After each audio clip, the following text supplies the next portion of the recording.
Good afternoon, everyone, and welcome to the June 3rd, 2026 regularly scheduled board meeting of the West Contra Costa Unified School District. This meeting is called to order at 5:04 p.m. Para acceder a la traducción en Zoom, haga clic en el icono de globo en la parte inferior de la pantalla. Si se encuentra de Joan y necesita audífonos para traducción, puede recogerlos en la esquina trasera del auditorio. La Junta está a punto de entrar a sesión privada, pero antes de hacerlo, estamos aquí para escuchar cualquier comentario del público sobre los temas de la sesión privada. The board is about to go into closed session, but before we do, we are here to listen to any public comment on closed session items. Individuals wishing to speak on closed session items listed, if you are here in the auditorium and you haven't done so already, please submit a WCC USD public comment card, which you can find on the entryway table. Or if you are participating via Zoom, individuals will need to raise their hand on the Zoom app. If you are accessing the meeting by phone, press *9. The time allotted to each speaker is 2 minutes. The total time allotted is 1 hour. Speaking time shall not be transferred from one person to another. There is also no substitution of speakers. We alternate between Zoom comment and in-person comment. The public comment period is a safe space where diverse viewpoints may be expressed civilly without interruption or intimidation. Please listen attentively to each speaker's comment and respect their time as if it were your own. Be open to another point of view if one is offered. Due to the Brown Act, board members cannot discuss items that are not on the agenda and do not usually respond to items presented in public comment.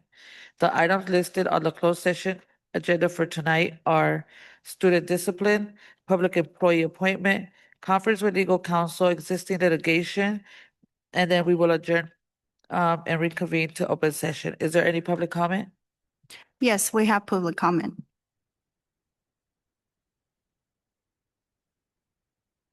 Jane Kishner, please unmute yourself. Hello, board. This is Jean Kincher. I don't have a comment on your closed session. I just noticed on your board agenda meeting, it called this a special board meeting and you just said it was a regular. That's all. That concludes public comment.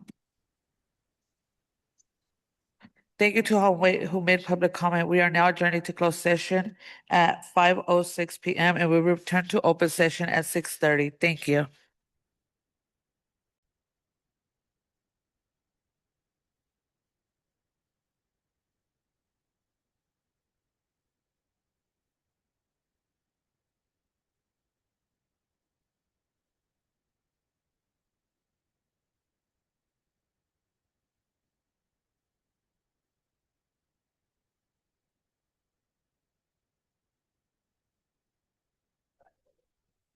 Good afternoon, everyone, and welcome to the June 3rd, 2026 2026 special board meeting and regular board meeting for the West Contra Costa Unified School District. This meeting is called to order at 7:03 p.m. Para acceder a la traducción en Zoom, haga clic en el icono de globo en la parte interior de la pantalla. Si se encuentra de John y necesita audífonos para la traducción, puedo recogerlos en la esquina trasera.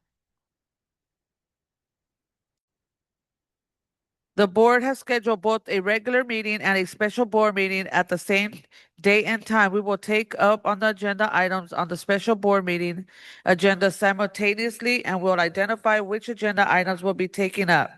Now to access translation on Zoom, please click on the globe icon in the bottom of the screen. If you are here in Dijon and need a headset for translation, you may pick one up in the back corner of the auditorium. In a few minutes, we will begin with public comment agenda item. Members of the public are invited to speak to the board on any matter that is within the subject matter jurisdiction of the West Contra Costa Unified School District, but is not on the agenda. Please prepare now for public comment. If you are here in the auditorium and you'd like to make public comment, please fill out and submit a WCC USD public comment card. You can find them on the table in the entry hallway. If you are participating via Zoom, please raise your hand in the Zoom app prior to the beginning of this item on the agenda. If participating by phone, please press *9. After your comment card has been turned in, the cards are placed in the order received, and we will call speakers one at a time, alternating between public comment here in Dijon and one on Zoom. Public comment generally lasts 1 hour. The time allotted to each speaker is 2 minutes. In the meantime, we're moving on to the rest of our opening procedures. B2, Pledge of Allegiance.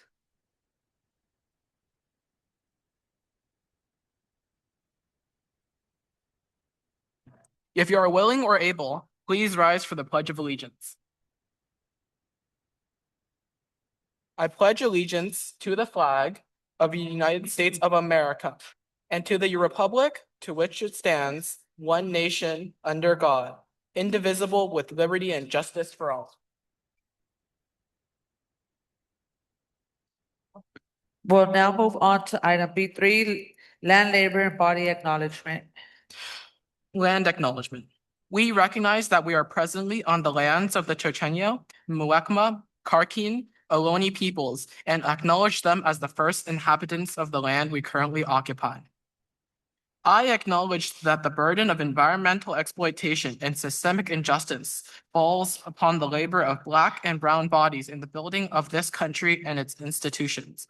I remember that Black and brown bodies were born and died working this land against their will for generations. I also acknowledge the contribution of the slaver of survivors over centuries to today, of all immigrant labor, including voluntary, involuntary, forced, and undocumented peoples in the building of what we refer to as the United States. We'll now move on to our West Contra Costa Unified School District Board Anti-Racism Statement. All right. The governing board is committed to the work of anti-racism, the conscious and active effort to identify, challenge, and correct racial inequities in the systems and institutions within our schools and community. Racism, explicit or implicit, stands in direct conflict to the fundamental principles of district education. To carry district education into the future, we recognize that we must continually renew and reflect on the roots of racism and defend new ideas to meet the times. Unjust ideas and policies and the racial inequities they produce have shaped us, our schools, and society. The board strives to uncover unconscious biases and practice anti-racism as individuals and as board members. We challenge ourselves to persist through the discomfort necessary for growth and learning, to deepen our listening and our examination of racism and oppression, and to develop a strong understanding of how our personal experiences and feelings fit into a larger picture of continual oppression. Each member of our governing board, individually and collectively, is responsible for creating and nurturing an anti-racist learning environment where each student, staff member, and community partner is a respected and valued member of the district community. The governing board is uniquely positioned, and it is our responsibility to identify and dismantle racist ideas and inequitable policies in ourselves and across the district. Therefore, we commit to supporting anti-racist policies, programs, and practices for our children's education and well-being, while being strong and inclusive school communities. This board commits to holding each board member accountable towards these goals and moving the work of anti-racism forward. We also commit to holding West Contra Costa Unified School District staff, students, and community to living these standards of the anti-racism in our schools.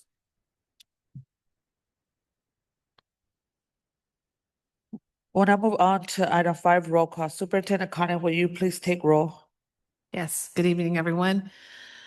Student trustee Hung, Present.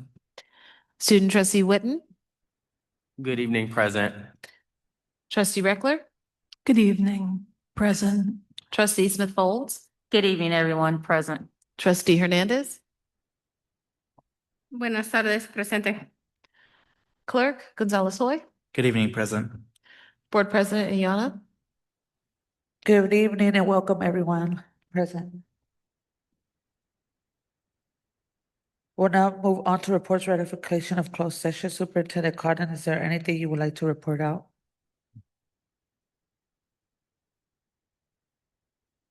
Yes, regarding agenda item A21, the board voted to approve the appointment of Veranda Booker as principal of Mira Vista Elementary School. The vote was as follows. Moved by trustee Smith Folds, seconded by clerk Gonzalez Hoy. Inyana, yes. Gonzalez Hoy, yes. Hernandez, yes. Reckler, no. Smith Folds, yes.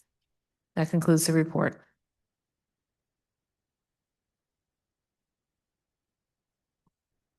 will now move on to agenda review and adoption. Does the board have anything that they would like to adjust on the agenda?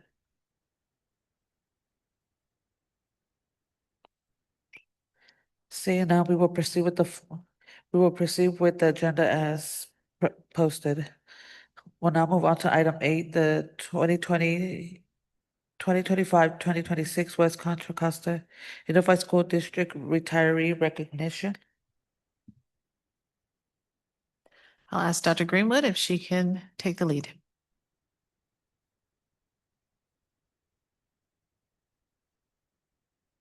Good evening, Board. The district would like to recognize employees for their dedicated service, including celebrating 20 years of service, and also honoring the 25-26 retirees for their years of commitment, contributions to students, staff, and the school community. The board would like to thank them also for their appreciation and dedication and service and the lasting impact of these employees throughout their careers within the district. And so I'd like to present at this time Colleen Guenza, who's present.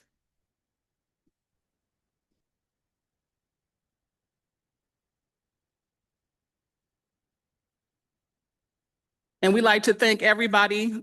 We contacted everybody to let them know about this evening. So we appreciate everybody's hard work and commitment to the West Contra Costa Unified School District. Thank you.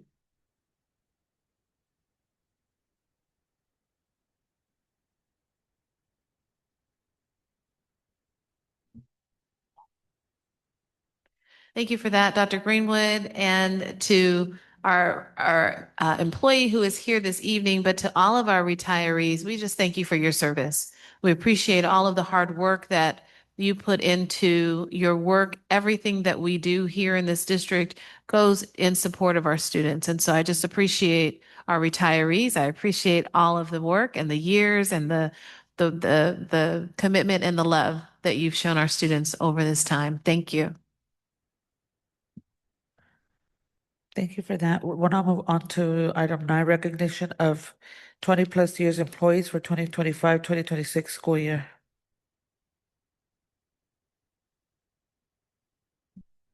Dr. Greenwood.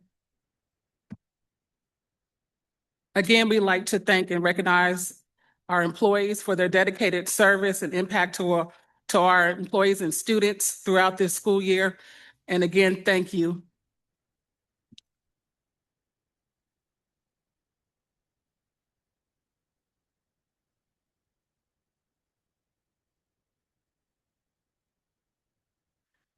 There's no staff here tonight. There's no staff present tonight for that portion. That's okay. Thank Thank you. you.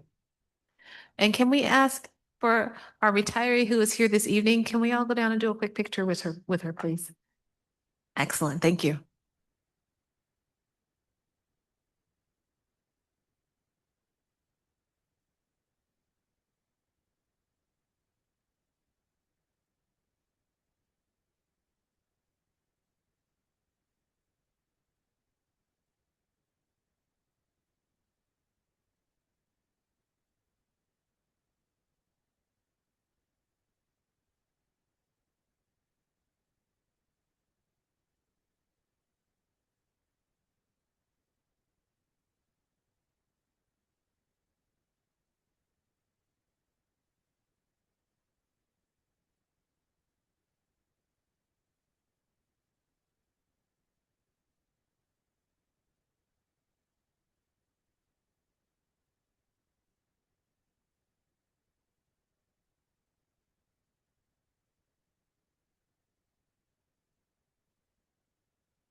We will now be moving on to our special board meeting agenda. And we will start with item 1, recognition of student board trustees for their participation. Where's Superintendent Cotton?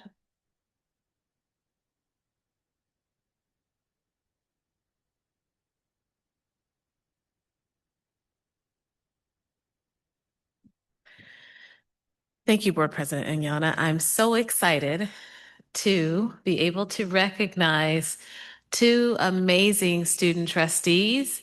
I am so excited for you guys, and I so appreciate all of the work that you've done. Devin Witten, Trustee Witten is a senior at Hercules High School, and Trustee Hung, Student Trustee Hung is a sophomore at El Cerrito High School, and just the trajectory of these young people is amazing. Your futures are shining so brightly. We appreciate all of your engaging and interesting questions that you have asked. We do behind the scenes agenda review with our student trustees, and they want to know, show me the money. They have been very involved in wanting to know.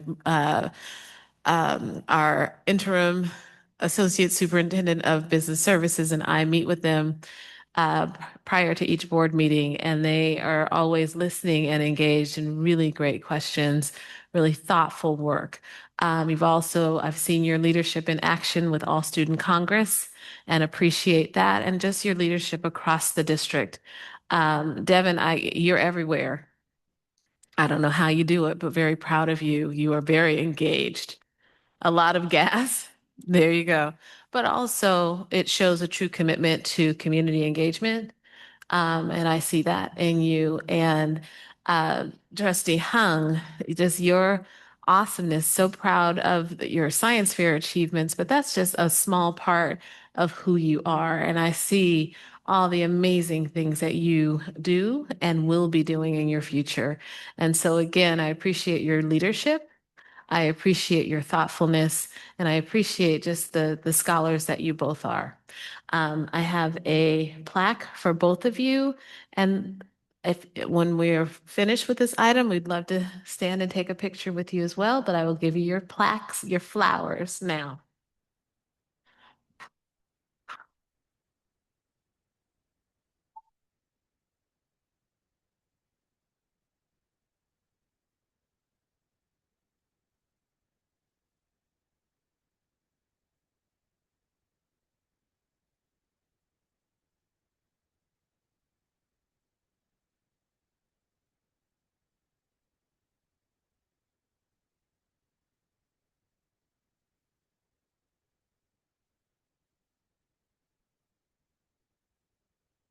You want to do statements from the board? Do you guys want to do after? It's up to you. Do you guys have any statement you guys want to say? They're ready. Trustee Hunt? Yeah, so it really was an honor to be able to be on this board and help like act on the most diligent that I can provide at 10 p.m. at night and trying to evaluate everything. And I feel like just the feeling of what this is doing is quite directly influencing and just shaping the world, the society around us is really, it's quite empowering to just be here and really a great honor. And just working alongside all of you guys, and it was lovely to work with my amazing trustee Devin, and just his passion for the work too. It really helps, almost helps me move forward every single meeting with like the very long dragging. But yeah, Devin, do you have anything to say? He'll get there, he'll get there. I would like to start off by saying my time on this board has been nothing but opportunity after opportunity for me. During this term, I've met a lot of supportive people, saw plenty of things, and was in plenty of spaces, and will forever be grateful to this role and the experience that it has given to me. Growing up as a kid who didn't have it all, getting a taste of what all would look like is something I sit back and reflect on, calmly asking, how did I get here? Being an advocate for others, changed, and having hard discussions is how I got here. This job wasn't easy by far. With the help of Trustee Smith Folds and Superintendent Cotton, the push and uplifting comments of Ms. Tierra and Ms. Tenise, and the backing of the communities that I serve is how I was able to get through. Through you all, I learned that advocacy is one of the most important techniques that you should have as a leader.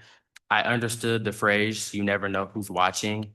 And the one that's the funniest is learning how to ask 10 questions within a 3-question limit, which is what I like to call question stacking. I started my very first board meeting fresh out of a strike, one of the most controversial things that has happened in our district in a long time. The most controversial agenda item I've ever done or voted on will always be item E2, fiscal solvency plan for the 26 through 2028 school year. In this meeting, I pulled out a lot of heavy-handed questions and slammed them on the table left and right. A little later down the line, I was invited to a community engagement event, not knowing what to expect. I sat at the event, studied my surroundings, and looked at the greatness that unifies and creates WCCUSD. Something I learned is that sometimes when the kitchen gets hot, a lot of people want to make comments from the living room. But when someone infiltrates the scene with their thoughts and suggestions, we come together and show that we are one West Contra Costa. Being one WCCUSD isn't a one-time thing, it's an everyday thing. The position that we sit in as student trustees is one that came with few directions. The first thing we knew that we could do was comment and vote yes, no, or abstain. Then I started venturing out and doing the same thing every other trustee does, which is attend meetings at schools, community events, or going to a dance showcase and supporting those who make up West Contra Costa, which are our students. There are things that can be improved with us being as student trustees. As many understand, breaking barriers is something that a lot of us have to do in order to be the most comfortable. Running into roadblocks as a trustee wasn't uncommon and created plenty of questions in my head. I asked those questions. Sometimes I got a good response, and sometimes I was like, that response doesn't sit right with me. But honestly, a part of breaking barriers is testing the waters to see what the reaction is going to be.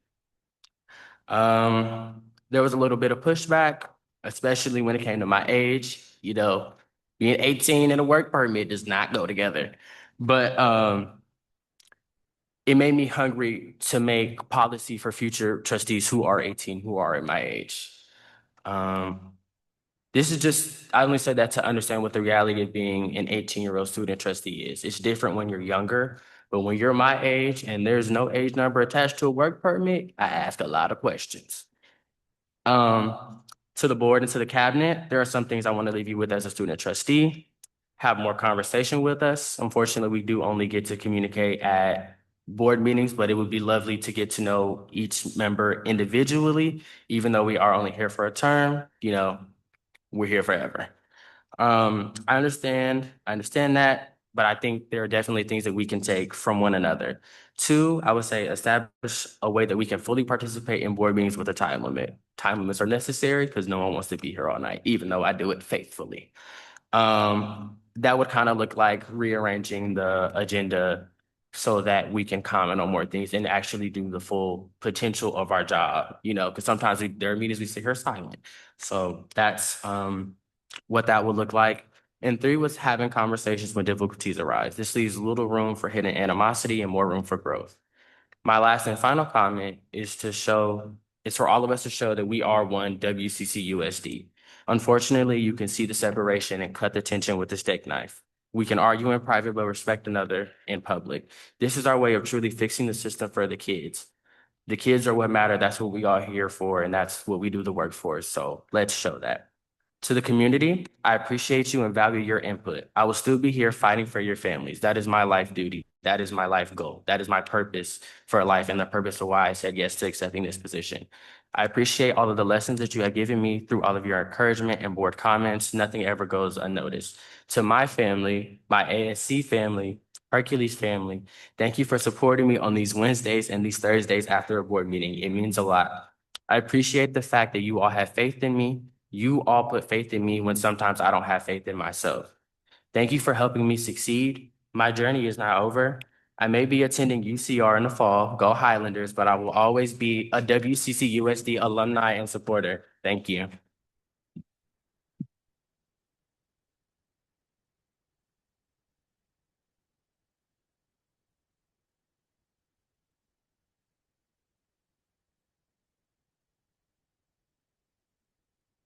Good.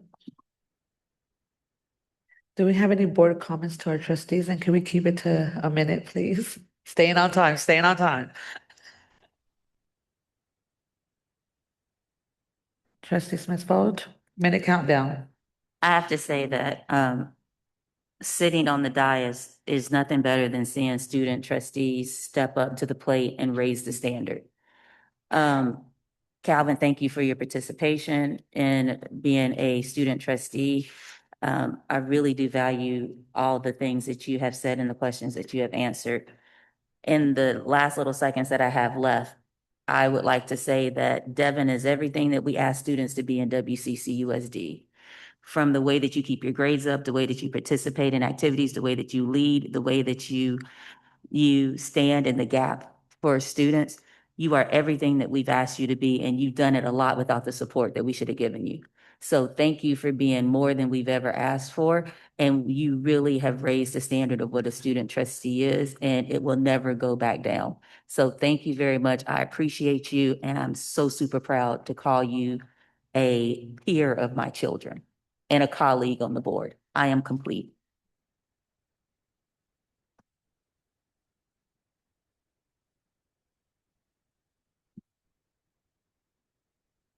I have a comment. I just want to say thank you to both of you. I think sometimes we have hard conversations, or we're also trying to figure things out, really figuring out what a trustee should be. I think Calvin, you really set this tone for every other sophomore, right? Being up here, saying that you are a new coming into high school, but really showing up and all the things that you guys have brought to the table. I applaud you for that, Devin. I don't think I've only been here on here a short time, but I don't think on the time that I have been on the board, we've had such an active student trustee. So I applaud that about you too. I think, we need to give our student trustees every opportunity to move with us, to walk with us, to incorporate themselves. So I think you have shine light onto changes that we might be able to push through and take off and say, hey, you're welcome to, and have those conversations. Because I think we've wanted it, but we've never really put it into work, right?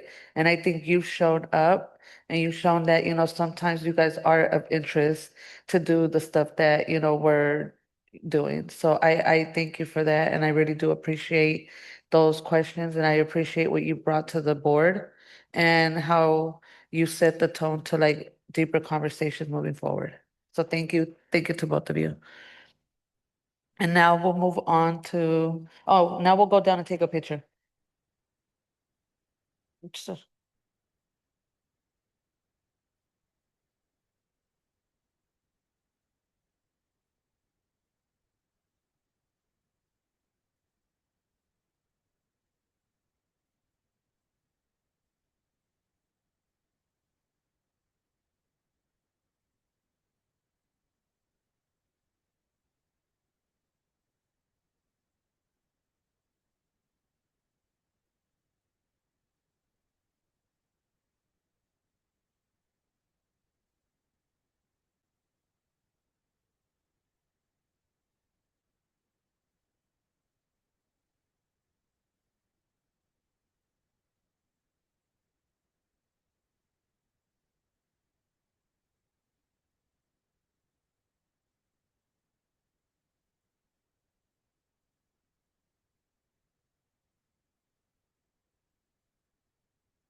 Okay, we'll now move on to item 2 on our special board meeting agenda, the presentation from our All-Student Congress.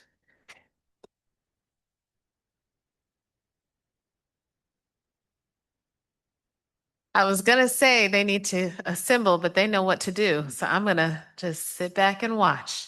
So proud of our All-Student Congress. All-Student Congress is a representative of students from across our district who are here to share with you some of the work that they've done this year.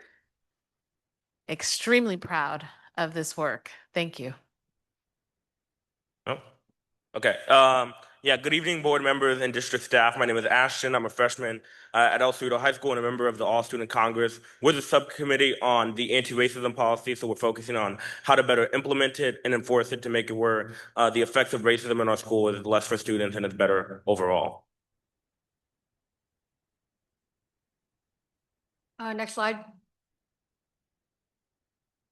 The current WCCUSD anti-racism policy states that any racist, explicit or implicit actions go against the core values of WCCUSD education. This means that any discrimination faced by students is unacceptable, and students must provide a safe and supportive learning environment. Next slide. Throughout the school year, our group met 3 times every month. We all shared our personal experiences with racism, and we wanted to address these issues. We brainstormed some ideas to create a more inclusive and less racist district. To back our efforts with data, we surveyed WCC USD secondary schools about campus racism and gathered more than 600 responses from this school community. Each meeting taught us and helped us learn more about one another and also to understand different perspectives within our school community. Next slide. So we did a survey for secondary schools. One of the big problems we had is 40% of students who took the survey said they heard 6 or more slurs in school. Next slide. Our short-term goal is to improve identification and reporting. This means strengthening anonymous reporting systems for student experiences of racism. This could be done by launching a user-friendly survey, pairing reporting with visible accountability, and promoting use through signage. This matters because anonymous accessible tools increase reporting and help schools better understand and respond to student experiences. Next slide. And long-term, we want to provide training for all, such as students, teachers, staffs with culturally aware training on how to recognize and respond to racism. We will offer school-wide classroom and staff training, prepare staff to respond effectively to increased reporting, and this training ensures responses are consistent and supportive. Next slide. This slide discusses potential drawbacks related to quality and efficiency. First, there's a risk of false or mass reporting. To combat this, implementing simple validation steps is crucial to ensure reports are accurate and of high-end quality. Second, increased reporting may demand more staff time and system resources. The system here is to process optimization specifically by scaling systems. This allows to manage higher volumes of efficiency without increasing manual or workload stress. Next slide. So the positive to our recommendation would be that this can help address racism and bullying early before the issue escalates. As you know, some of our suspensions are sometimes race-related. So if we can get to the issue beforehand, it would decrease our suspension rate. Anonymous reporting will also increase student trust with admin and staff on campus, which I know is another issue that we have. The data can also inform school support, such as a wellness center, admin staff, and then care teams, so that way we know how to help our students more.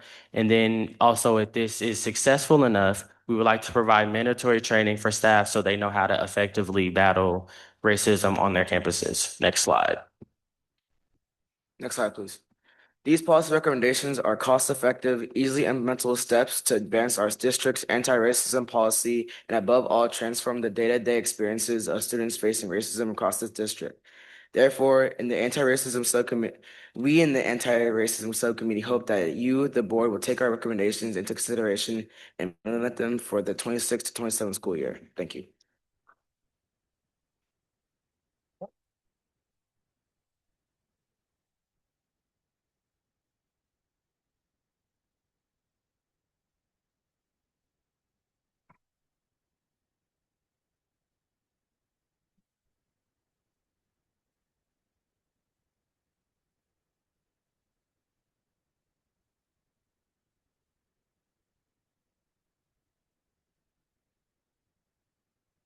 Hello, school board. We are your All Student Congress student engagement team, and we are excited to share our plan on how we can better student engagement across the district.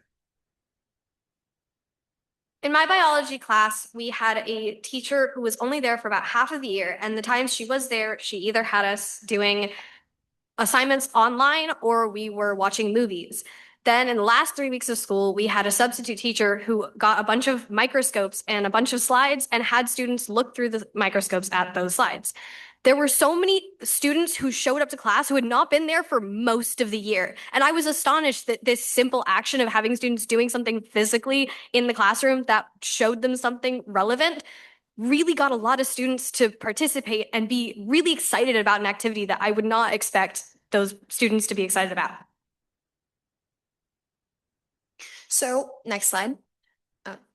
Wait, no, go back to the other slide. We figured that this isn't a problem that simply affects us as students that are engaged, that are on the All Student Congress. And so we put out a survey that surveyed over about 650 students across the entire school district and found that 33% of them have no extracurriculars at all and other signs of lack of student engagement. In turn, we also found that students feel more engaged when their teachers support them in such a way through specific activities like workshops, like labs, like games, and like hands-on activities. And we'd like to highlight these specific kinds of hands-on activities further in our specific policy plan.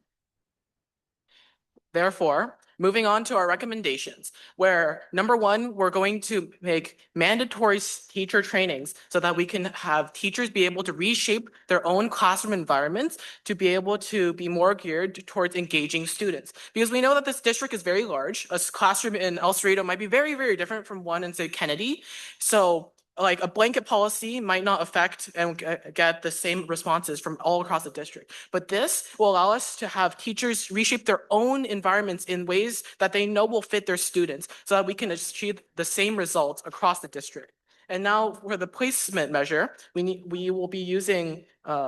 need responses from students from surveys after these courses in order to see how the students themselves feel about these changes in order to make tweaks so that we can have the most optimal. Because this is a plan for the students, so we should be increasing it based on data from the students.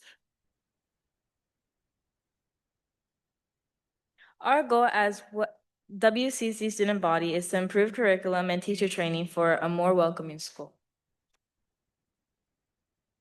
Next slide. We look forward to driving this change in the district. We'll be at the district's action forum next week to continue to uplift student engagement policies. Thank you so much for listening, President Inyana, Superintendent Cotton, and members of the board. We appreciate your time here. Thank you again.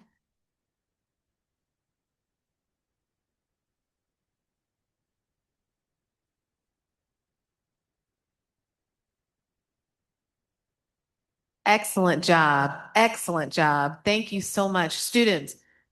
For everyone who's listening, this is truly what student engagement looks like. Identifying a problem, gathering data, and really thinking through and sharing out solutions to these problems, very realistic solutions. I appreciate you and I applaud you. You guys are amazing. Amazing. I also want to take a moment just to recognize there was an adult that worked with you, but all she did was enhance your voice. She didn't tell you what to do. She didn't demand time. When you raised a question, she said, let's figure out how to make that work, and offered suggestions to you and guided you through that work. Thank you so much, Tiara Shelton.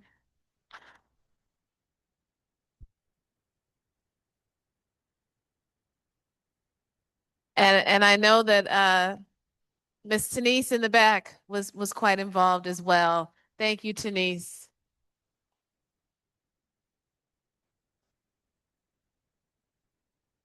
In guiding our students and just supporting them through this work. And again, to all the students from across our district, job well done. Job well done. So impressed. Okay, board, can we go down and take a picture with all student Congress?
Thank you once again to the All Student Congress for that report out. You guys did a magnificent job. I think you guys are really demonstrating what our students are capable of, and that they can also partner up with us to come up with solutions. So thank you very much.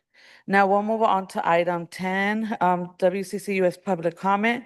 If anyone out in the audience has not turned in a public comment card, please do so now.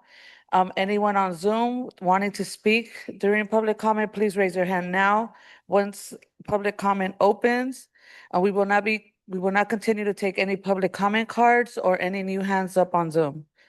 Members of the public are invited to speak to the board on any matter within the subject matter jurisdiction of the West Contra Costa Unified School District, but not on tonight's agenda. Public comment will last approximately 1 hour. The time allotted to each speaker is 2 minutes. Should additional speakers remain at the conclusion of 1 hour, public comment may be extended. The time allotted per speaker after the first hour is generally 1 minute. Individuals wishing to speak, please submit a WCC USD public comment card. Or if participating via Zoom, individuals will need to raise their hand in the Zoom app prior to the beginning of this item on the agenda. If you are calling in by phone, press star 9. Speaking time should not be transferred from one person to another, and there is no substitution of speakers.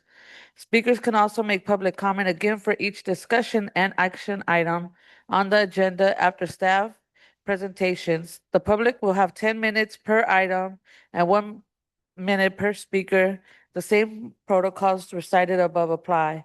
The public comment period is a safe space where diverse viewpoints may be expressed in a civil manner without interruption of intimidation. Please listen attentively to each speaker's comment and respect their time at the podium as if it were your own. Be open to a different point of view if one is offered. Due to the Brown Act, board members cannot discuss items that are not on the agenda and do not usually respond to items presented in public comment. Now, is there any public comment? Yes, we have public comment, and now we will do 3 in person and 3 in Zoom. We have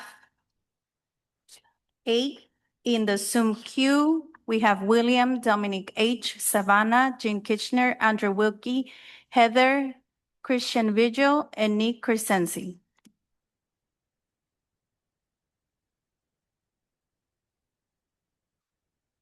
Bashton Barbert.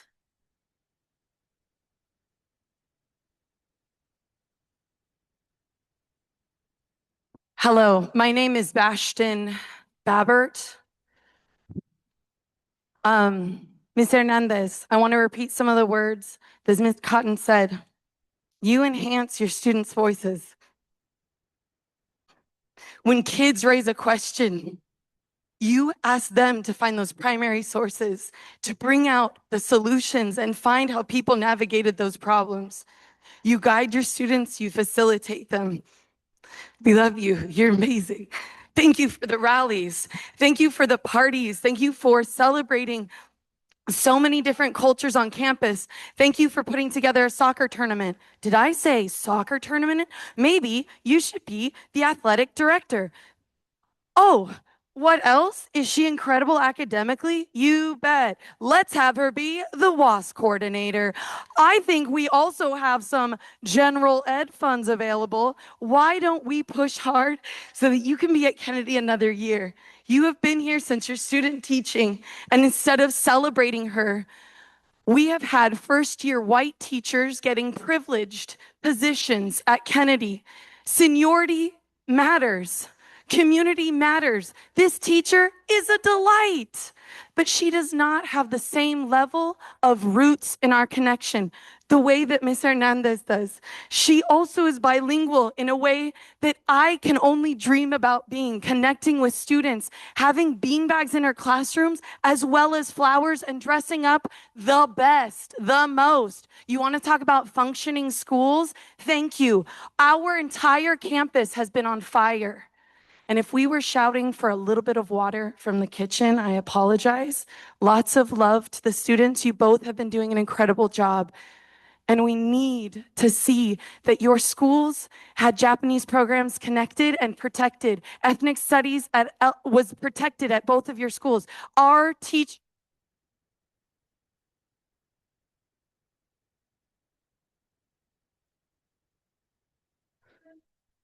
Thank you for your comment. Thank you for your comment. Your time is allowed. Luis Mendoza. Luis Mendoza.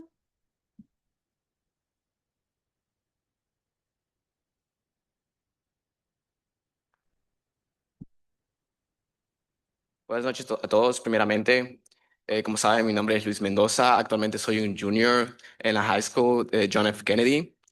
Pero esta vez quiero contarles sobre este problema. No le están dando una oportunidad de trabajo a una de las mejores maestras de esta escuela.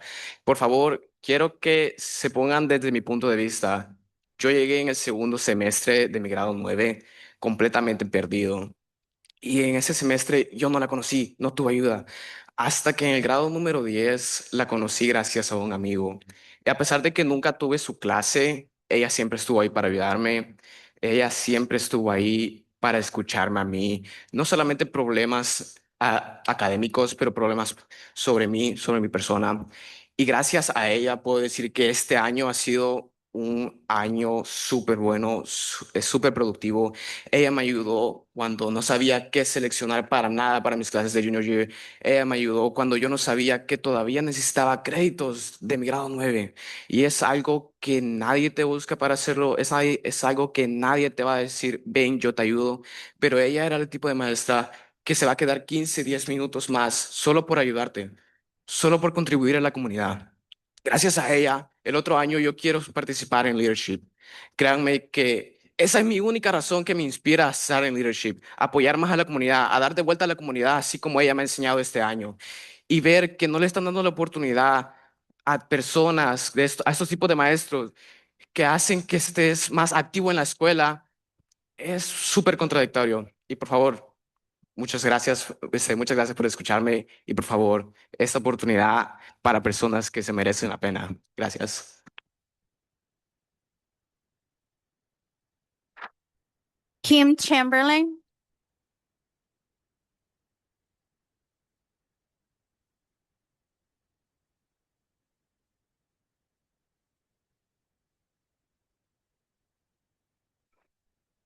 Good evening. Kimberly Chamberlain, IAPTE Local 21 SSA Chapter President. Tonight, we recognize a lot of our retirees, people that put in several years of service to assist our school district. SSA would like to recognize Lisa Bassi and Wendy Pangelina for 20 years of service. Raylene Baca, Julie Loera, and Mr. Thomas Scott for 25 years of service. Eric Marino, Mercedes Castro, and Mary Kitchen for 30 years of service. Those are just some of the years that they've put in. I realize we don't recognize all the in-betweens, the 21s, the 24s, the 10s, the 5s. But together, those people have spent multitudes of years and hours servicing our students and staff. I would like to say thank you to all of them from the bottom of my heart. And it has been a great honor to serve in SSA with you and to serve the students. I know I'm going to be venturing into a new role, but my heart is very much glad I had the opportunity to work beside these people. I know there are Teamsters out there that are also serving as several years. I can't go into all of their names, but I would like to say thank you to them also. Now, switching hats. Hi, I'm Kim Chamberlain. I am the Student Information Services Systems Supervisor. Tomorrow is our last office managers meeting for the year. I am so excited because I've already got a date for next year to kick off. We will be doing it August 14th. Save the date, Pinole Middle site. Thank you.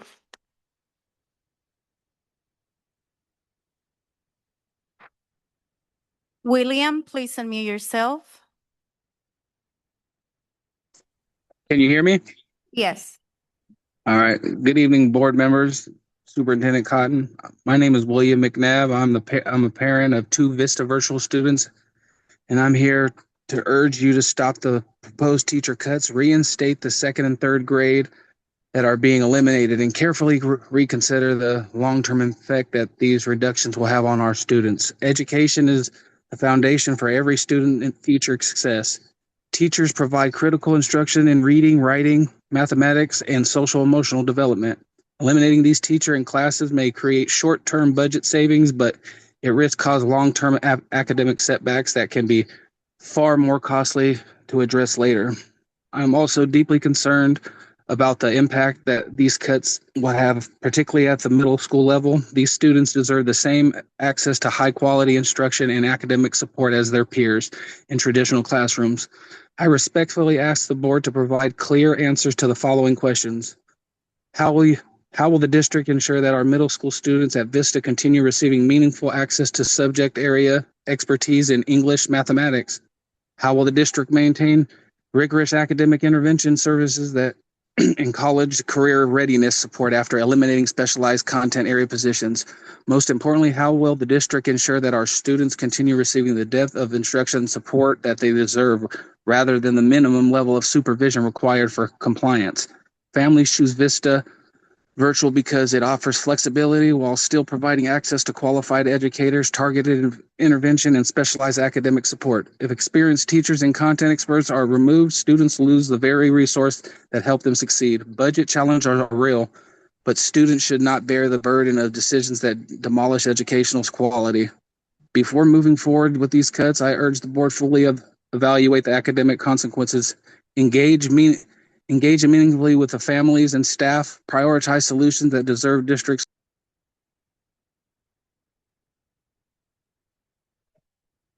Dominic H., please unmute yourself.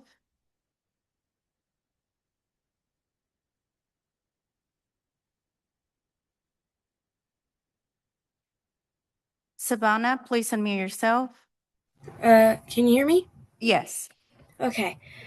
Dear board members, my name is Savannah and I'm a 7th grader at Vista Virtual. I am speaking today because I'm very worried about the decision to cut our amazing teachers. Teachers are not just employees.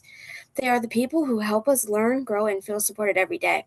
They explain things when we are confused, encourage us to be our best self, and make school a safe place where we can thrive. Taking away our teachers will make it harder for students to get the help we need. For students in middle school, having teachers who specialize in subjects like English and math is extremely important. These teachers help students understand difficult lessons and stay on track academically. Without our teachers, many students could fall behind or feel disconnected from school. Cuts like these may save money now, but they could hurt students' education for years. Students deserve support, attention, and quality instruction. We should not have fewer opportunities because of budget decisions. Please listen to students and families before making cuts that will affect our future. We need our teachers. They make a difference every single day, and our education is too important to lose them. Thank you for taking the time to listen to me speak and consider these impacts that the cuts will have on students like me. Thank you.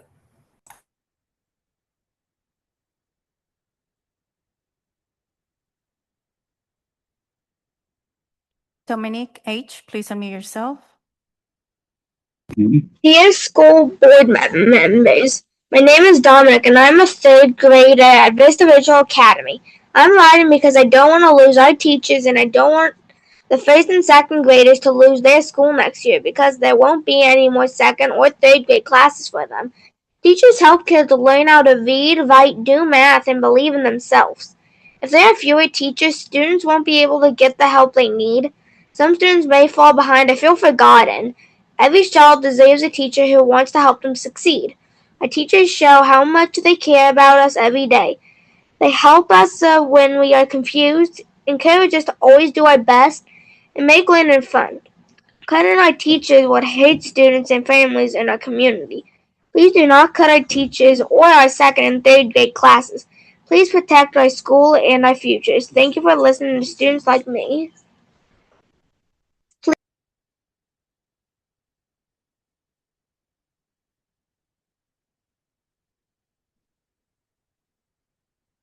Zoila Meninix. Zoe Meninix.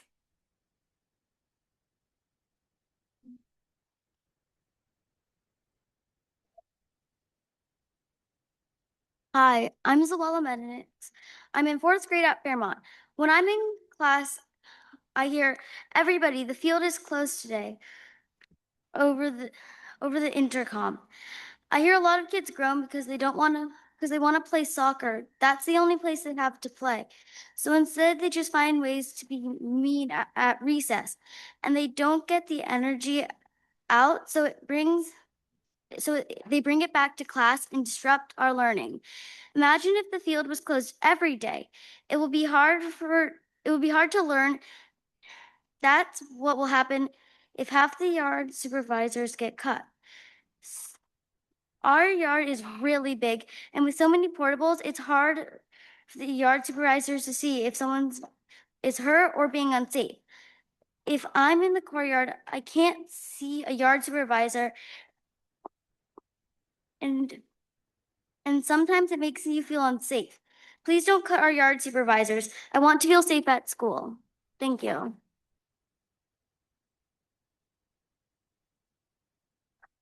Ira Menenix.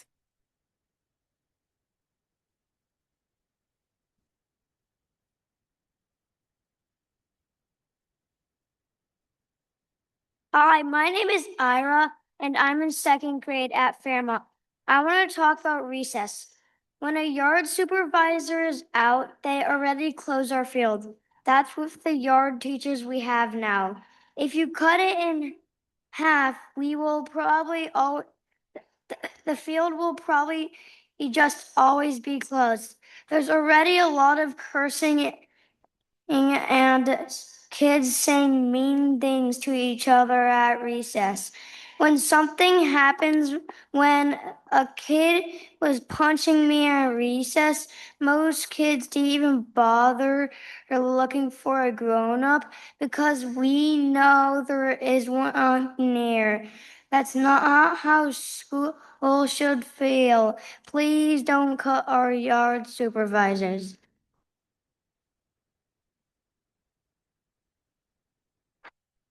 Sarah Menenix. Good evening. I'm Sarah Menenix, and I am here on behalf of Fairmont again.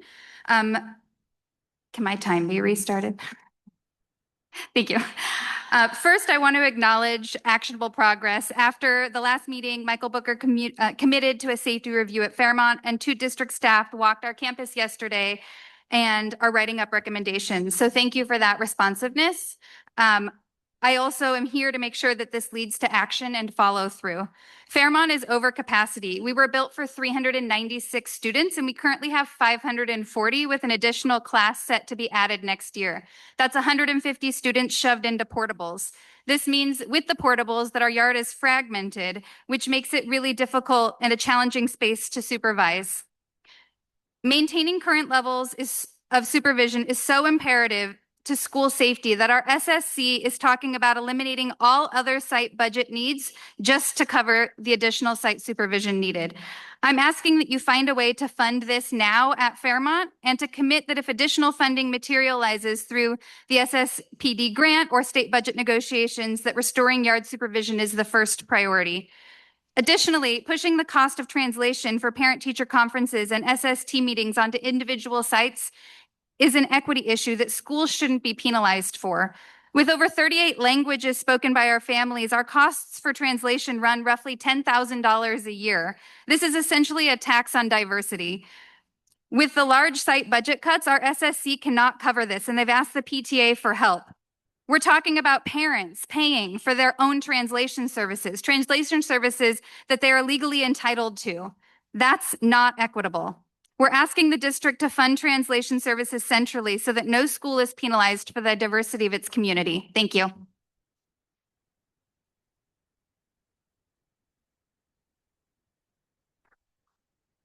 Jen Kitchener, please unmute yourself.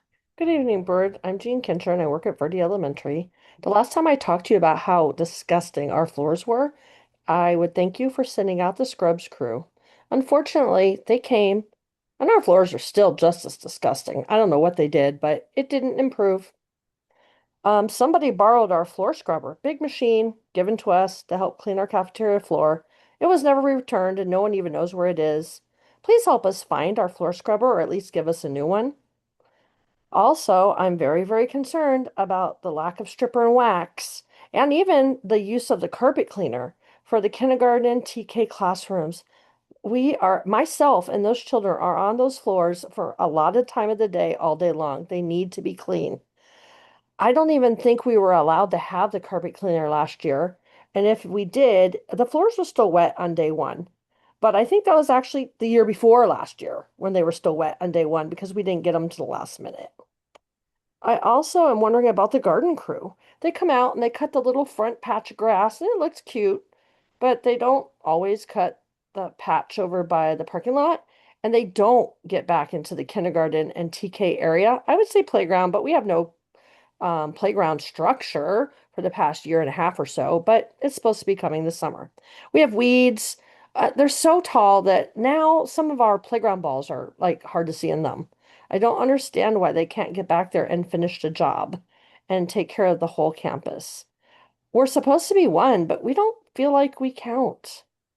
I really want my community to have all the resources and everything that they need and that they deserve. Please look into these inequities and please do what you can to help solve the situation. Thank you.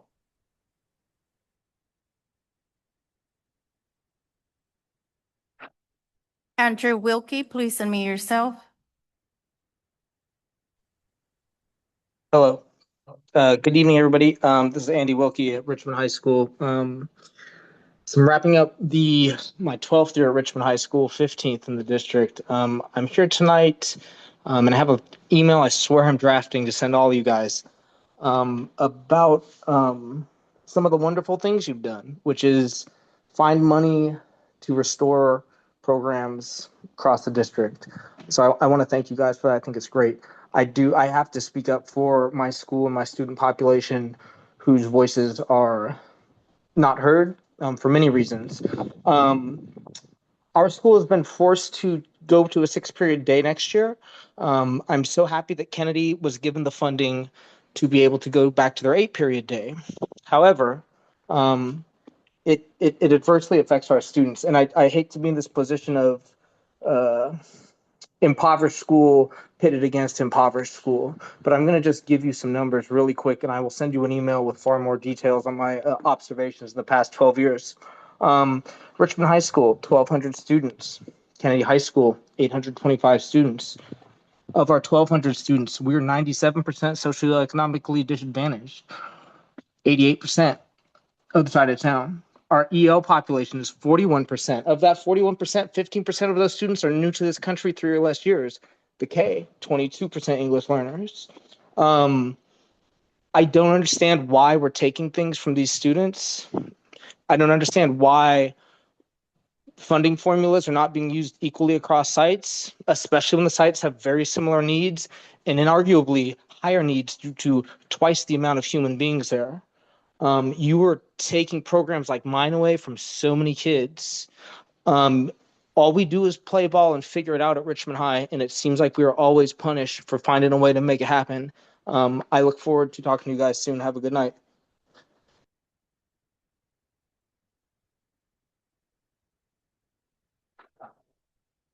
Heather, please unmute yourself.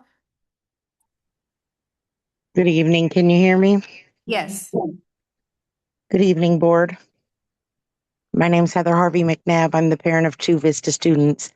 I'm urging you to reconsider the proposed teacher cuts, reinstate the 2nd and 3rd grade classes that are being eliminated to prevent the displacement of 39 students whose educational stability and success will be directly impacted by these decisions, and also to preserve specialized English and mathematics teachers providing intervention and meaningful academic support.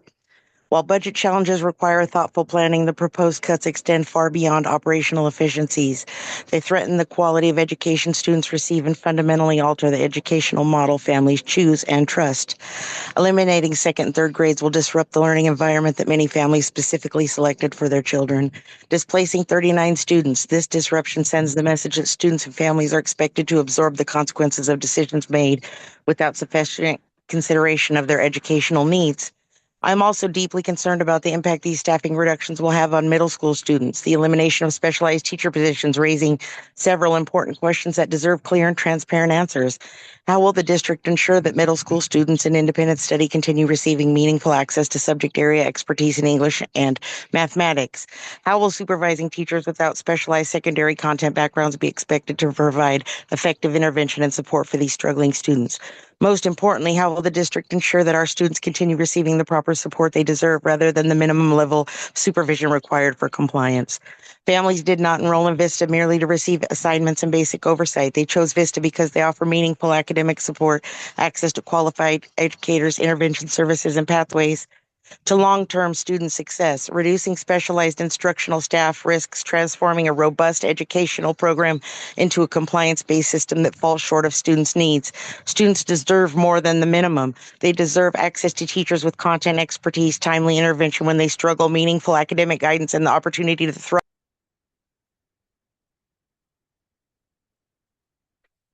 Gian Maldonado.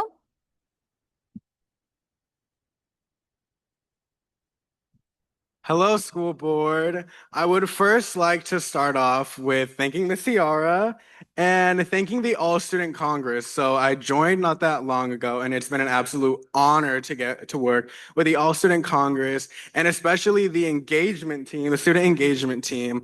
And I just love that every time that we look at our data, our statistics, we make our slides, I see like what students want. Students want to be engaged. They want to be engaged. And a teacher that I see that in every single day has to be Miss Hernandez, Miss Nayeli Hernandez.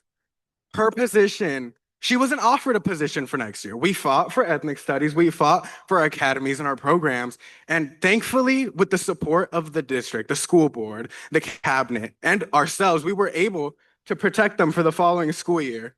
But her position, one of the leaders, an inspiration for so many students, an inspiration for me, an inspiration for every single student you see here is in support of her because she has taught us what it is to be an inspiration. She has taught us what it is to be inspired, to be a leader. She is the definition of underpaid and overworked. The countless hours she has spent after school, on weekdays, all the time. If I send her an email in the afternoon, she will reply right then and there in the afternoon. She has special needs children that she has to tend to, and yet she still makes time to support the leadership class, to support her U.S. history class. So I inquire the school board, the cabinet, everybody to please look into allocating the FTE that is left over and allocating it to a teacher who wants to be at Kennedy, a teacher who wants to continue inspiring and continue teaching. Thank you. Cristina Huerta.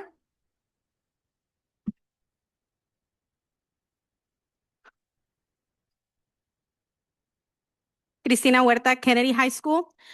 First, I would like Kennedy students to please stand for a second. These are the amazing Kennedy students here on a Wednesday night, less than a week before their finals, fighting for their programs. Thank you so much. The way that you all fight for our school inspires me every single day. Thank you, guys. You can sit down now. Thank you. We know why I'm here. We know why we're here. We need stability at Kennedy, and Ms. Hernandez gives us that. There's 0.4 FTE being reserved for I don't know what. She can do it all. She's done U.S. history, government, econ, Edgenuity, college and career readiness. Her first year at Kennedy, we needed somebody to teach an extra section of ELD. She did it. She took on leadership last year, which means that she is a very, very brave person. And we need people like that at Kennedy in order to ensure that our school can continue to thrive. It makes no sense. It makes no sense to continue to cut positions at Kennedy and then rehire new people. Last year, we were here again fighting for positions. Positions were cut in social studies. Somebody was hired, somebody brand new. Position was cut in English. We have a vacancy all year. Thanks for that.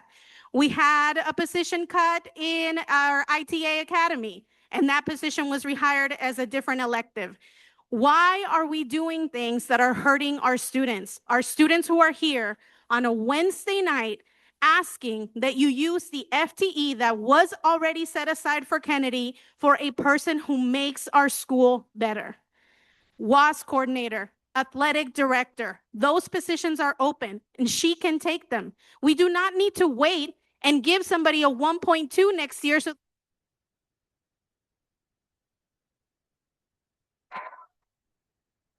Jen Douglas. Jen Douglas.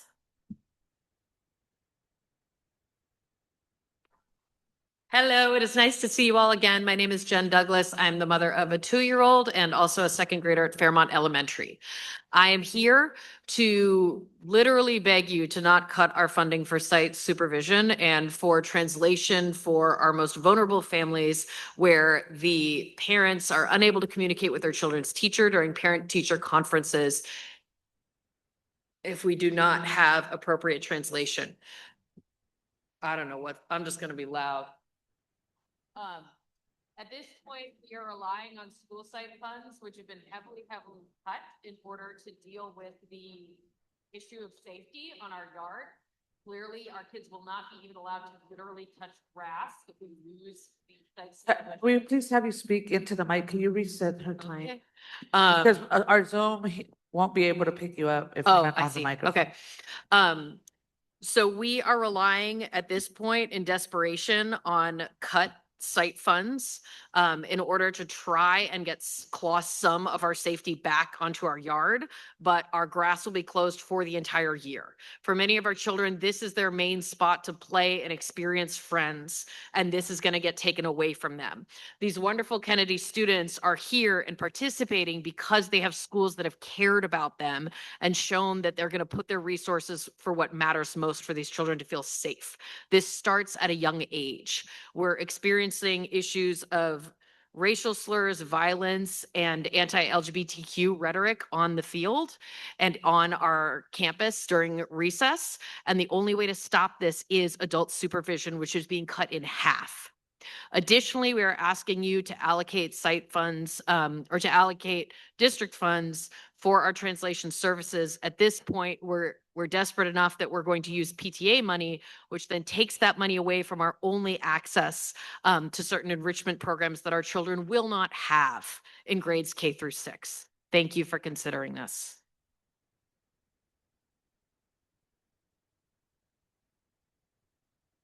Christian Vigil, please unmute yourself. Hello? My name is, good afternoon, board members. My name is Christian Vigil, Social Studies teacher and Social Studies department chair. I'm going to follow the example of my student Luis, and I will say my comment in Spanish. En primer lugar, quiero agradecer a la comunidad de Kennedy. Me han enseñado a luchar por nuestras familias, son mi constante inspiración. Y gracias a los miembros de la Junta Directiva por su colaboración durante esta lucha para proteger a nuestros maestros y nuestros programas. Esta es la primera vez que he podido comunicarme personalmente con los miembros de la Junta y aprecio mucho su esfuerzo. A pesar de nuestros logros, aún tenemos inquietudes en nuestro Departamento de Estudios Sociales. Existe confusión respecto a la asignación de puestos docentes de tiempo completo. En particular, queremos verificar que Nayeli Hernández esté siendo considerada para un número suficiente de puestos para que pueda continuar con nosotros el próximo año. Hernández es una pieza fundamental de nuestra comunidad escolar, una excelente organizadora y una colega que nos inspira a ser mejores maestros. Seguimos recibiendo muchas preguntas sobre estos puestos, en particular sobre seniority, antigüedad y acreditación. Por favor, prioricen que a los docentes que ya tenemos no esperen a que llegue alguien más tarde. Solicito a la Junta que revise la distribución de puestos de tiempo completo para que podamos renumerar adecuadamente a nuestros maestros. So just to sum up, just please look into Kennedy to see that Ms. Hernandez has the FTE possible to continue with us. She's been an amazing colleague. She was my student teacher during her first year. And Nayeli, if you can hear me, I appreciate you being a thought leader, someone who listens, someone who cares about our students. We need bodies in Kennedy. We need people that care. We need people that will allow our students to survive and thrive. Thank you so much and have a good day.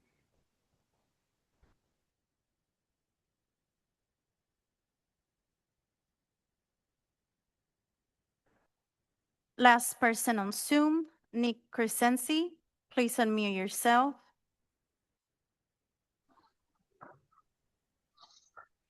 Good evening, board, members of the staff. I'm here to discuss with you the observation of what most people are saying. Our public needs to realize that money is what drives everything. And you look at the school district budget and you go, there's lots of money. The thing is that every dollar is spoken for.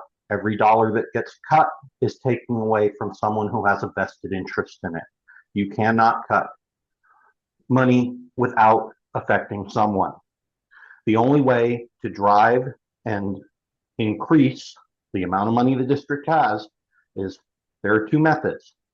Either the parcel tax, which will be up for renewal and really should be increased because it hasn't increased since 2004.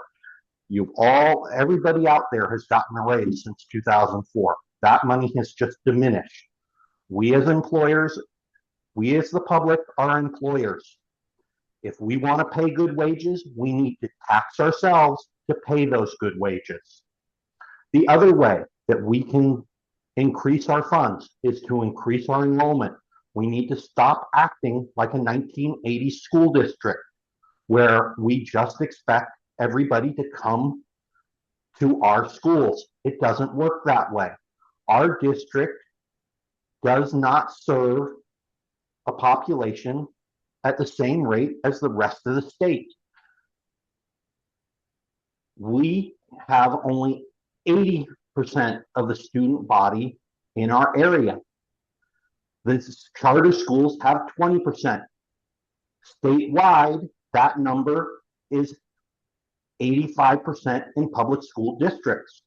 We need to look and make our schools, advertise them, and be attractive. Susan Davis.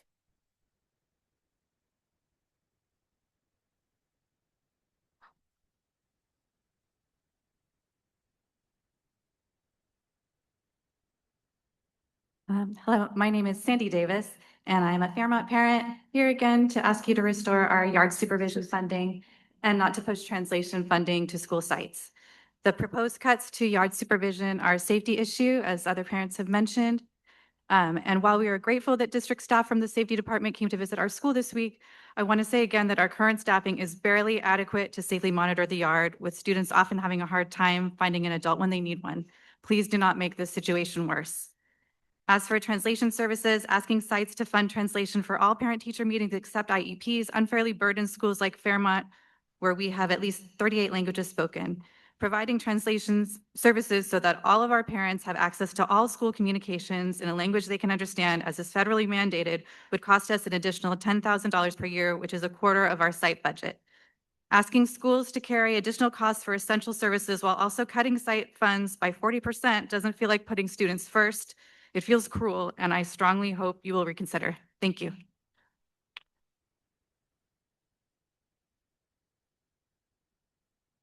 Kumi Yanagihara.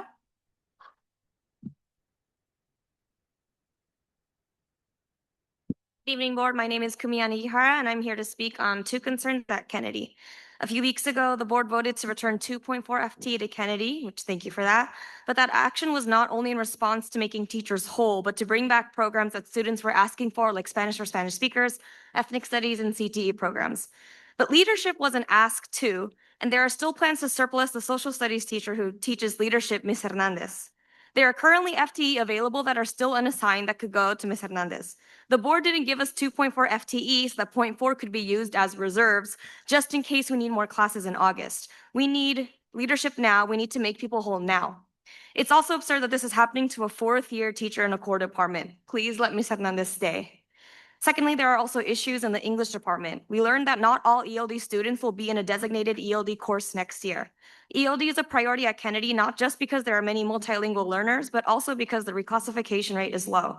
If we truly want to help our students reclassify, the move should not be to reduce the number of their English acquisition courses from 2 to 1. Additionally, we learned that there are some ELD 1 and 2 juniors and seniors who are to be put into the 9th and 10th grader Internationals Academy, rather than give them their own designated ELD 1 and 2 course. This is not an appropriate placement, as Internationals has grade level specific content, not to mention that the Internationals Academy is meant to be cohorted with other academy subjects. I know we've already asked for FTE, which many of us have expressed gratitude for, but it is unjust of a school district to not offer courses that are grade level and ELD level specific to all of our students, no matter how small that course may be. And lastly, happy belated AAPI month, happy Pride month. Give 6th graders their computers, don't cut yard supervisors or Vista. or ELD and Ms. Hernandez from Kennedy. Reprioritize the budget. Thank you.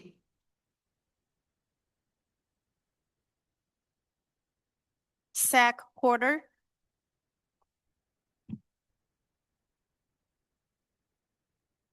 Hello, everyone. I want to start by highlighting and amplifying the voices of my colleagues and our students. Mr. Hernandez is a vital resource at Kennedy, and we need her to stay. I'm mostly here to talk about ELD. I'm going to make the argument that the new model of ELD prescribed by Director Orozco does not sufficiently meet the needs of our students. The efficacy of the new model is untested, and it forces us into a bind where we can only serve certain populations of English learners at the exclusion of others. Replacing sections of ELD 1 through 4 with sections of 11th grade expository reading and writing for ELs creates a major gap in our ELA pathways. A student who doesn't fit specific criteria or who has needs not addressed by ERWC for ELs will essentially be deprived of services. In practice at our site, Orozco's model is not in compliance with California Ed Code sections 305 and 306, as well as Title V of the California Code of Regulations, which requires schools to provide programs that ensure English acquisition as rapidly and effectively as possible. I want to talk a little bit about the efficacy of the program, this expository reading and writing program. Teachers have not been trained. Teachers do not have access to the curriculum. And as a district manager aptly described, right now it's like he used the metaphor that piloting this program is like building a plane while it's in the air. The only benefit to running this program right now is obvious. It creates a loophole for management to artificially reduce FTE. So the English department really requires 0.6 FTE, which will allow us to meet all the needs of all English learners, not just specific ones who would benefit from this ERWC class. It'll allow us to be in compliance with Ed Code, increase graduation and reclassification rates, and create stability by retaining Jeff Subramanian, who's an amazing teacher that we want to keep at Kennedy. Thank you so much. Athena Powells.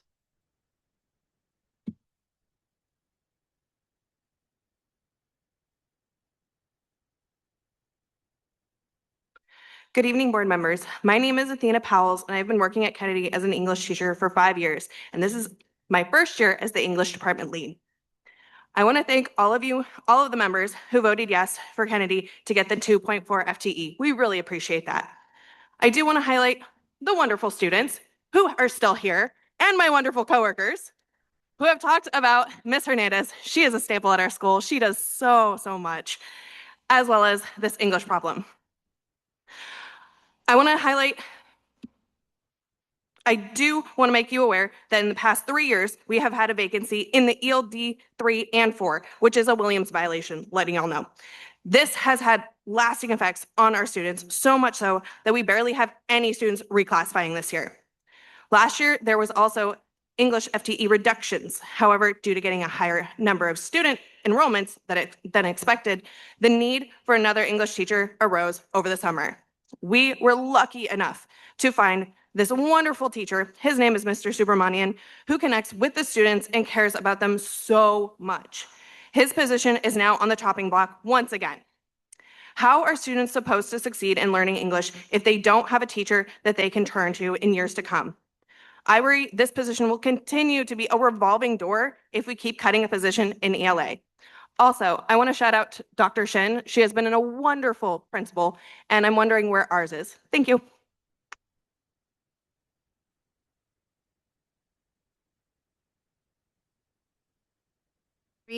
Marie Anayam.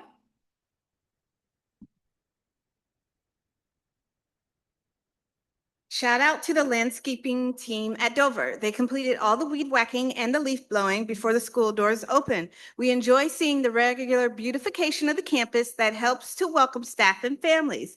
Thank you for hosting the facilities master plan meetings. The parents and I were heard, and our ideas and concerns were documented, and it included feedback from staff, students, and family. Today is my 19th speech this school year. I have only missed one school board meeting this whole year. I think that shows how dedicated my kids and I, and the other parents who help support me are to the causes that I've been talking about. I've repeatedly advocated for STEEGE and SPED. I had to make a big fuss because of track records and other parents' experiences.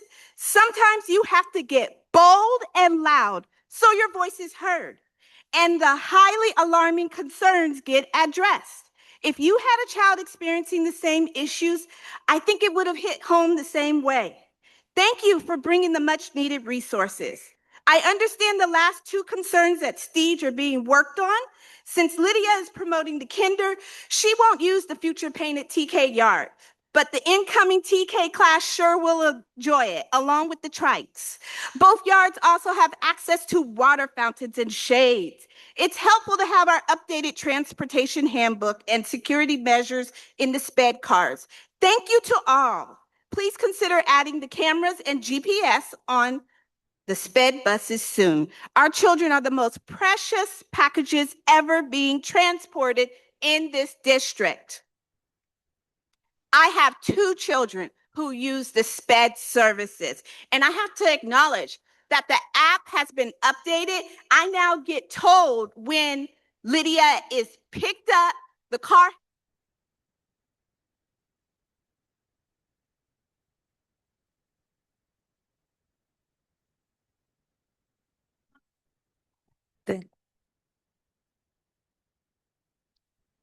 Lydia Anayam.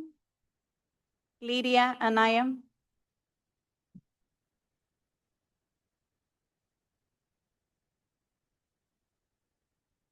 Need to talk to me.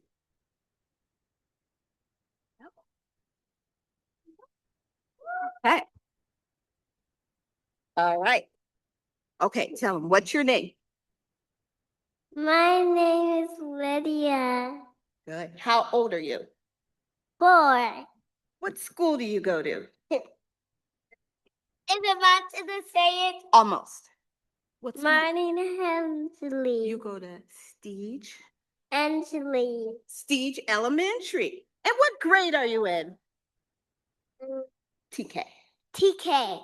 Yes, TK. Okay, all right. Wait, Lily. And what's the name of your teacher?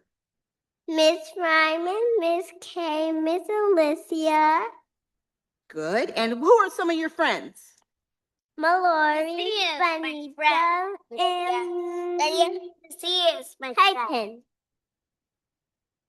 Wait 1 minute, Malik. And then Lydia.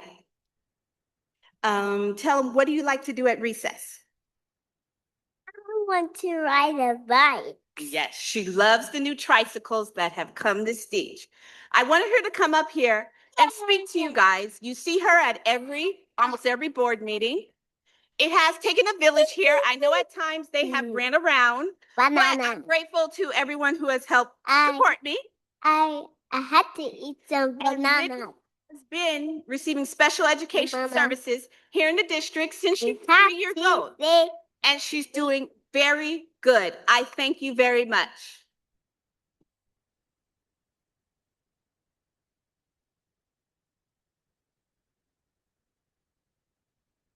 Malik Anayam.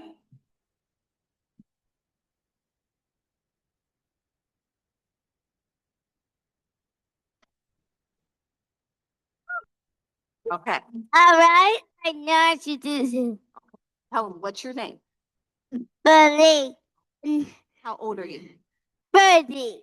No, you're 6. No, I'm Birdie. What school do you go to? Harding. No playing, okay? Person school. You go to Harding Elementary. No, you go to person.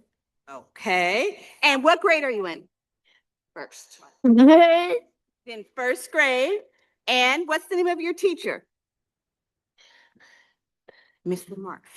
No, I don't know. Miss Breeding. I don't know. So Malik is in the full inclusion program at Harding, and he's had a very successful year there. The support team has been to help him access the educational curriculum. I hope the FI programs can continue in the district. It has made a difference for my son. he didn't need to be in the SCC anymore, but he still needs that support in the. So what is the He also started in Cameron at age 3 and now is in first grade, going into second grade next year. Thank you again for the SPED support program.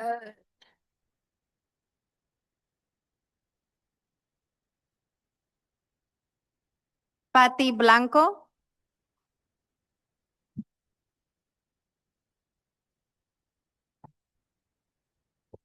Good evening, everyone. In fact, it's Blanca Patricia Blanco Vasquez, my dad's decision. Okay, Spanish teacher in Kennedy High. I'm here to speak on behalf of Miss Nayeli Hernandez. She's a wonderful educator, brilliant, and she's devoted to her students.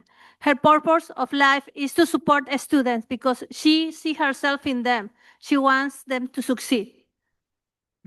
It's too sad for me and frustrating to see that someone who has given so much to Kennedy and our community, it hasn't been supported to remain in our school.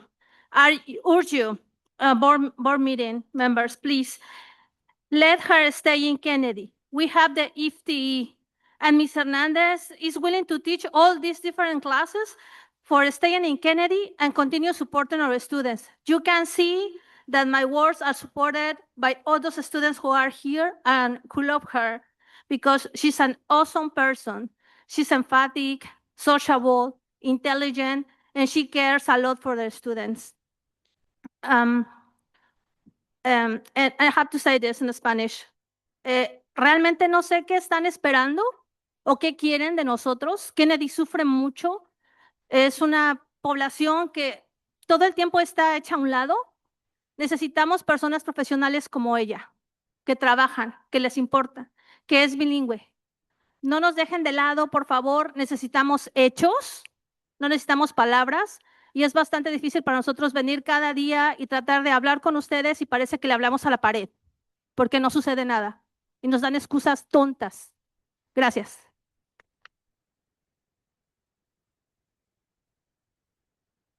Jacqueline Avendano.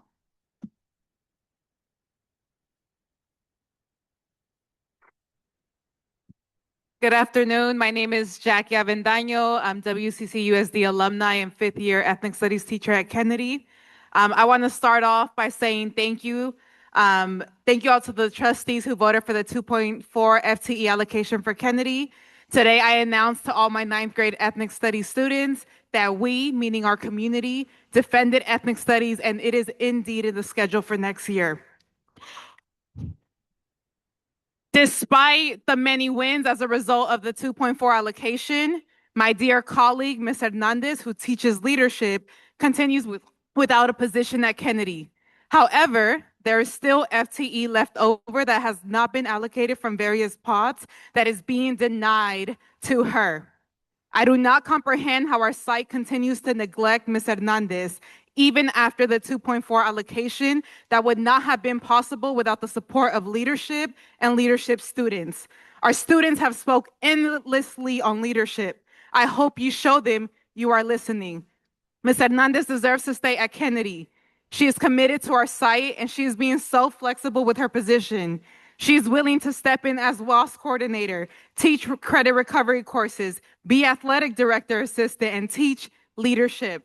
It is feasible to work out a position for her, and we need your support to keep her at Kennedy.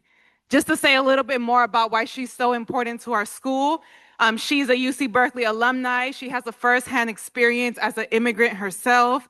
She went on to Stanford, where she got her master's degree in education. She is more than qualified to be at Kennedy, and she wants to stay at Kennedy. And there's a way to make it possible for her to stay there. Please listen to our students, please listen to our community, and help us keep Ms. Hernandez. Defend Ms. Hernandez. Thank you.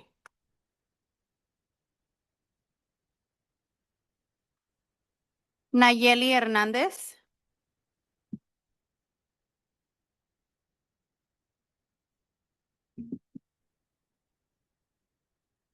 Good evening. My name is Nayeli Hernandez, and I'm a social studies and leadership teacher at Kennedy High School.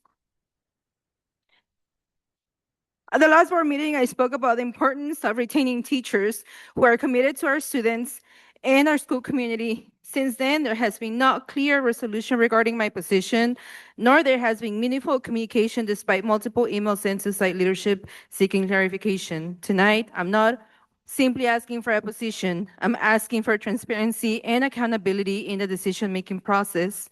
I've been told that the reason for my displacement is insufficient enrollment and a surplus within my department. However, I would like to understand how the original decision was made beyond those numbers. At what point were my background, experience, seniority, service, and contributions to Kennedy students considered? Were they ever even considered at all? I believe I deserve a clear explanation. More importantly, I believe all employees deserve professionalism, communication, and respect when decisions that affect their careers and livelihood are being made. I also heard discussions about reserving a 0.4 FTE for next year. If there is a position that remain unallocated or staffing decisions that are still being considered, I ask that management clearly explain the process by which those opportunities are being filled.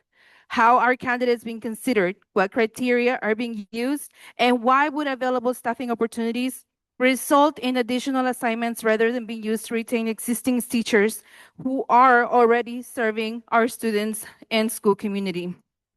As decisions continue to be made, I respectfully ask for greater transparency, timely communication, and a clear explanation of how staffing decisions are being reached. Our students, our staff, and our community deserve nothing less.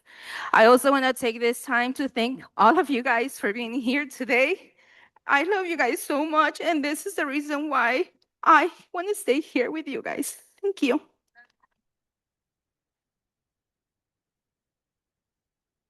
Jesse Spears. Thank you. Good evening. I'm a parent of a student at Fairmont Elementary. I want to thank you for being mindful of all of us asking for you to save our school from budget cuts. My daughter, she broke her arm because one day at recess they cut the site supervision for the field. She was running around on the blacktop and broke her wrist. It's really important for us to have the ability to access our grassy field so students aren't getting hurt. Additionally, our students need to be able to communicate, and it saddens me to find out that we're on the chopping block for our translation services. Right now, our PTA is kind of pushed to the very limit about supporting school programs. We're already paying for various programs that normally are paid out of, in a typical school district, are paid out of just the general fund. I do make a point to shame the fellow parents who end up leaving the school because they're looking for other schools with better services. I am never leaving WCCUSD, and I want to make sure that we're keeping other parents who are borderline, keeping them in the fold, and get them to be motivated and enthusiastic about staying here. Thanks.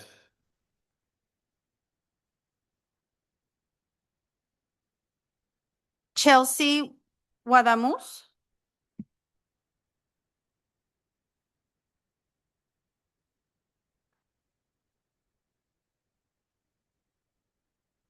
Buenas tardes, Consejo Escolar. Soy estudiante de Kennedy y vengo aquí a apoyar a Miss Hernández. Todos hemos visto que un buen y verdadero y gran maestro se esfuerce mucho y tanto para guiar al alumno hacia el buen camino de la educación. He visto la firmeza que Miss Hernández tiene. Siempre firme, siempre lista para dar la clase, siempre organizando todos los eventos para la clase de leadership, lo cual no queremos que vayan a quitar esa clase debido a su despido. Y también como maestra de la escuela Kennedy, es injusto que le quiten ese puesto como la mejor maestra, bilingüe, segunda madre educativa de sus estudiantes, la que nos apoya siempre en todo momento, al igual que todos los estudiantes de Kennedy, aquí apoyándola a ella, incluso yo, y que nos guía siempre por buen camino. así como la intención de los demás maestros. Y para mí, ella es el corazón de Kennedy. Ella es el corazón de la clase de liderazgo. Y sin duda, ella incluso no se perdería el día que nos vayamos a graduar para nosotros los del último año. Y nos sentiríamos felices de que ella esté presente ahí. Y que ella vea que su gran trabajo dio grandes frutos y que nunca olvidemos quién fue el que nos apoyó y que nos dejó que pudiéramos experimentar más en la escuela, así como estudiantes. Y que le rogamos que no vayan a quitarle ese puesto a Miss Hernández. Gracias. Jacqueline Valencia.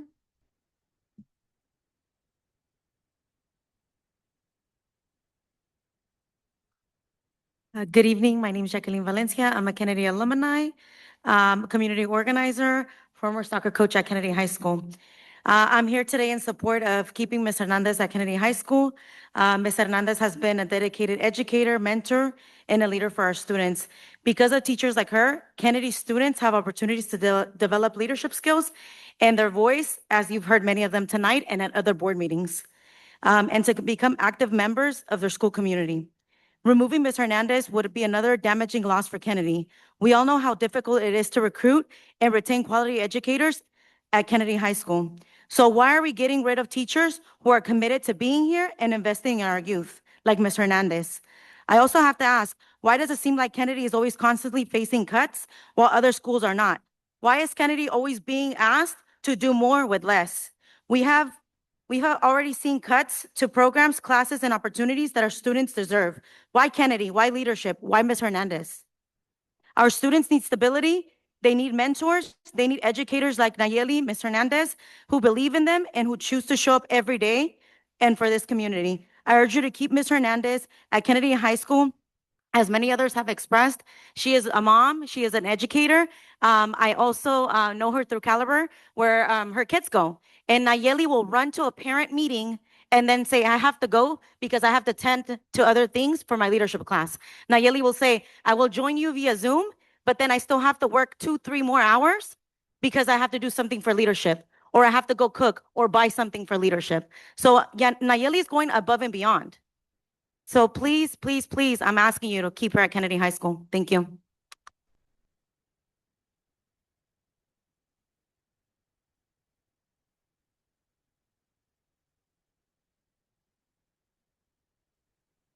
Areli Cruz.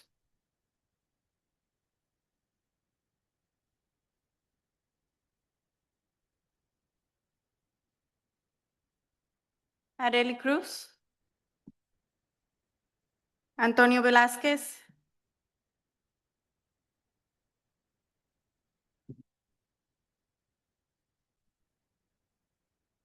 Hello, board members. I'm a 12th grader at Kennedy, and throughout all my 4 years at Kennedy, I've never met such a good teacher like Ms. Hernandez. I honestly regret not having her class sooner.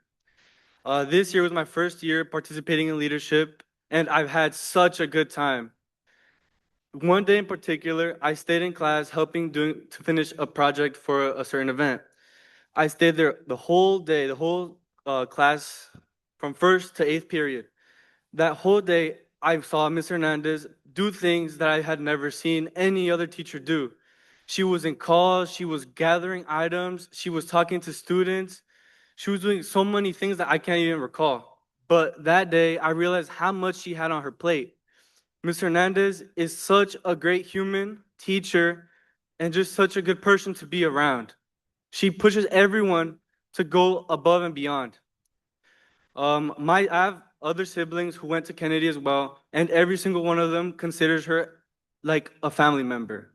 She's done so much to influence them, and she does that not just to my family, but to every other family in the Kennedy.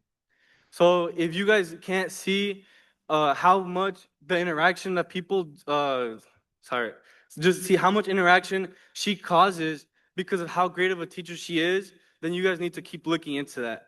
She does so much and she continues to do so even in the last week of school. She keeps planning more and more for students who are already who are graduating and for students who are graduating next year. She has a schedule already full for students of next year because she's not sure how the next leadership teacher will be. So she's continuing to do a great job while also worrying about not having a job next year. So please consider her to stay at Kennedy.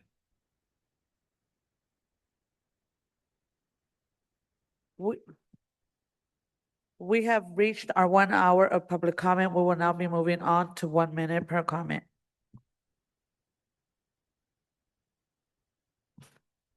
Crystal Bannigan.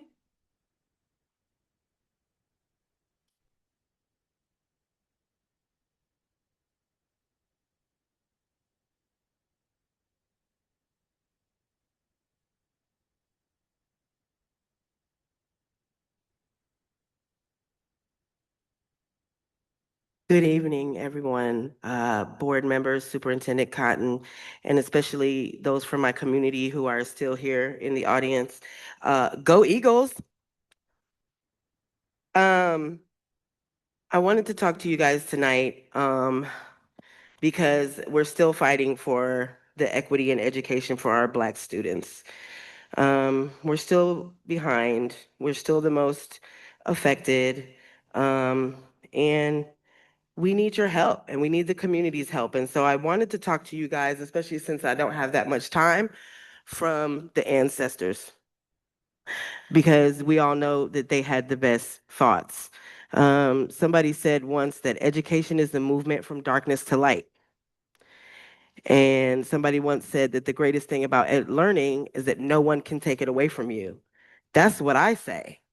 And so I want to just remind everybody that education really is the foundation and no one can take it from you. So we need to fight for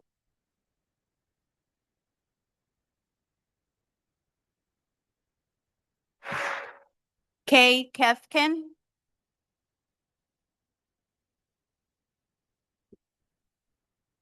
Good evening, board. I would like to thank you for listening to our All-Student Congress presentation today. We worked really hard on that, and it was all thanks to Ms. Tiara's wonderful leadership. I also wanted to say that something that does not help student engagement is having a teacher stay for a year or having a brand new teacher in a classroom, because students don't know who they are and they don't have any kind of reputation among the student body. So students aren't hearing from other students, oh, that teacher's awesome, their class is so much fun. So they're walking in there thinking, I don't know what the heck to expect. Having a teacher like Ms. Hernandez in a classroom brings so many students alive in everything they do in the day. Letting them have a safe space to be able to talk to somebody, letting them have a space where they know that they can be supported is so helpful to students. I don't want to see us lose a teacher who is so valuable to the Kennedy community and then be replaced by a bunch of subs. If we have a single sub in a classroom next year, I'm going to be so upset because we have so many amazing teachers, and knowing that we're going to lose some of them hurts my heart so much for our community because we deserve to have our teachers. Samantha Cabrera.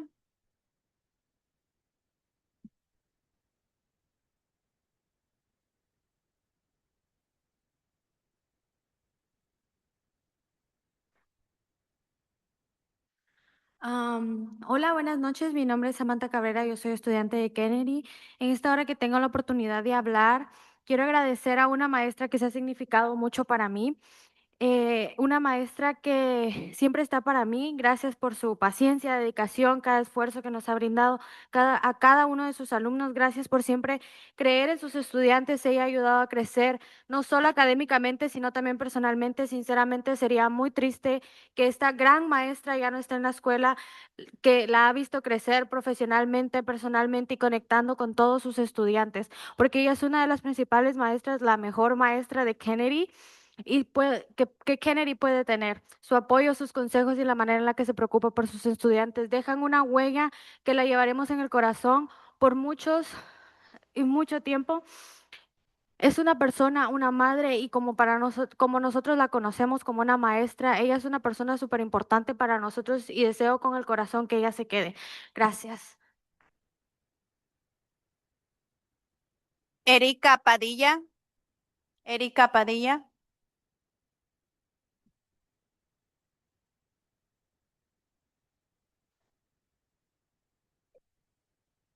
Hello, board members and fellow community leaders. Thank you for dedicating the time, energy to be here today.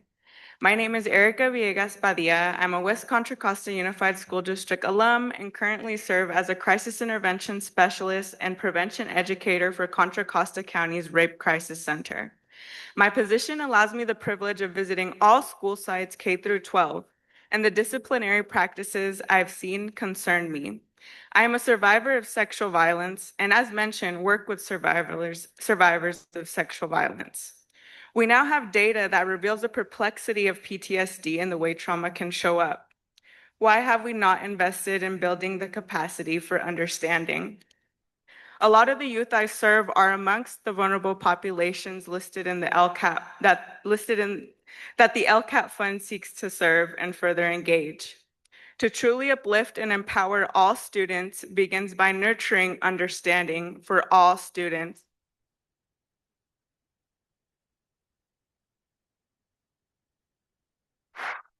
That concludes public comment. Can we have a 5-minute break? Let's take a 5-minute break. Thank you.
Thank you, everyone. We are now back from our 5-minute recess. Trustee Gonzalez Hoy. Thank you, President Yana. I wanted to just very briefly just apologize to the public and to the board for stepping away for the last 30 minutes. As many of you know, I am the union rep for Fairfield Unified. And unfortunately, Fairfield Sassoon Unified just had a shooting at their continuation school graduation. And unfortunately, a couple of students have passed due to the shooting. So I wanted to just let you all know and send my prayers to the students, family, and staff in what they're dealing with at the moment. And just let the public and you all know that I might be stepping away from the dais at various times tonight as well. Thank you.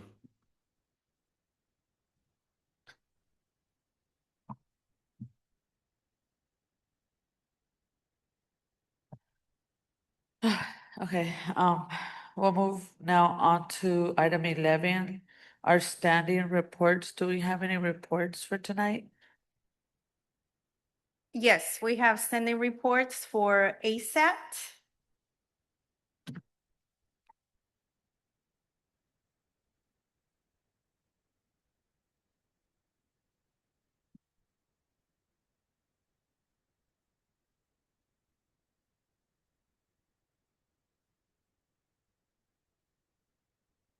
Good evening, Board. We're planning to present with a DL cap, so are we supposed to present now? So, because we're on the agenda item to present with DL cap. So this is the item to standing reports from ASAP. If you wait for the LCAP, we are not doing any reports. You'll have the 1 minute for public comment. Okay, And I'm- DL Cap will have a 5-minute standing report as well. ASAT has their own 5 minutes right now, and then DL Cap also has 5 minutes. Yes. so we're not gonna do it all together. It's gonna be separate. These are just standing reports. After this item or later in the evening, we'll move, I'm sorry. I think I understand. Hold on. Zalon, you're presenting for both the LCAP and ASAP? Yes, So so we have. you're reporting out on both, for both committees? No. No, so what we were told that tonight we were gonna be able to do our DL cap report, because we're part, and then we were gonna, each parent committee was going to be able to present within the DL cap. That's what we were told. President, I think that what they're saying is that instead of doing the report now, they would do it after the LCAP presentation to be able to share their thoughts on the LCAP itself. And that each committee would be able to do that at that point. But I'm not sure how that would be. Can we talk to Catherine right quick to make sure we're,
Thank you. Okay, so then we'll have the LCAP committee presenting first.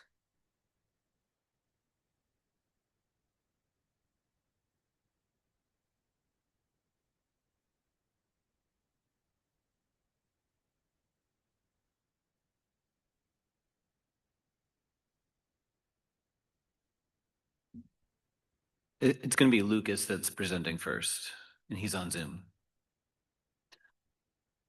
Good He evening. has- Can you all hear me? Yes. All right. Good evening, board trustees, district staff, and Superintendent Cotton. My name is Lucas Menix, and I'm speaking as the chair of the DLCAP committee. I also have with me our parliamentarian, Joey Knapp. We really appreciate the time the district staff has spent considering our recommendations for this round of LCAP review, and we're excited to see that most of our recommendations have been adopted into the draft of the LCAP that will be presented later this evening.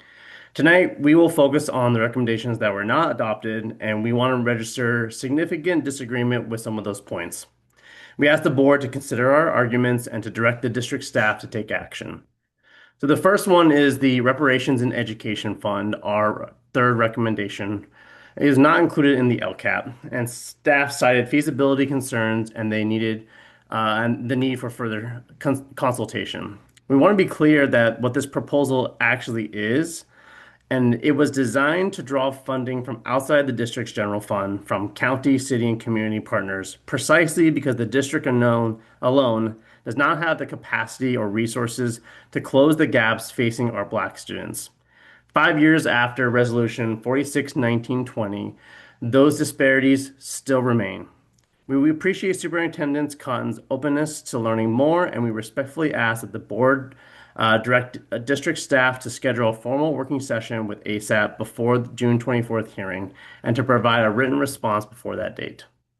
Second, the resolution itself, our recommendation number 2, was included but with modifications. We appreciate the district acknowledging that the resolution has not been fully funded or implemented in over 5 years. But district-wide funding tied to this work was reduced from $200,000 to now $9,000. This really tells us about the priority. Revisiting the resolution through the governance committee is a start, but it's not accountability. We are asking the board to attach real accountability measures, a timeline, named responsible parties, and regular reporting back to ASAT and to DLCAP. Our community is looking for measurable results for Black students, not another written commitment. Third, site funds. Our recommendation number 12 was not accepted. The district cited the fiscal solvency plan as one of the key reasons. Within this latest LCAP, site allocations have been cut from $3.8 million to $2.3 million. That's a reduction of nearly 40%. While this is a large cut, it's actually been compounded over the last few years. In the 2022 and 2023 LCAP, it funded sites at a tune of $4.7 million. So when we look at this year's funding, that represents more than a 50% reduction since 2023. We understand that the district is in a difficult fiscal position, but what we're asking for is the board to be clear-eyed about what these cuts mean on the ground at our school sites. These are the dollars that let our principals respond to the real specific needs of their schools. These are things like counseling and interventions. At the same time, you're asking sites to now cover things like site safety and translation services. This is not sustainable, and the students who feel it first are the ones that are already furthest from grade level standards. I'm going to pass it over to Joey now. Thanks. So our fourth point is a question that we've had repeatedly throughout the LCAP cycle. If a position is funded through the LCAP, how do we know it is producing the intended results? In the past year, the district has made great progress connecting their strategies to theories of change with measurable outcomes. They have also agreed to include additional language around data collecting in the LCAP. All of that is terrific, but the last step is for the district to share those results with the committee as we evaluate and make recommendations about these programs and positions. We ask the board to require that every strategy funded through the LCAP carry not just a linked metric, but a clear reporting structure so that efficacy data reach this committee during monitoring cycles. We shouldn't need to request outcome data. Its inclusion in district presentation should be the default. We will keep working this process, but we want the board to hear us plainly. The committee's confidence in the district's follow-through is not high. We have been given commitments before. Tonight, we are asking for 4 concrete things: a working session with ASAP before June 24th with a written response, real accountability measures on the resolution, an honest reckoning with the site funding cuts, and reporting structures for every LCAP-funded positions. We are asking for actions, not assurances. Thank you. Thank you.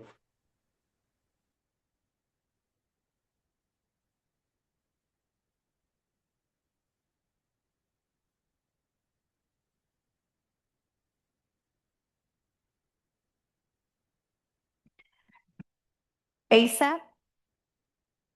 Good evening, trustees, district staff, superintendent, and the WCC community.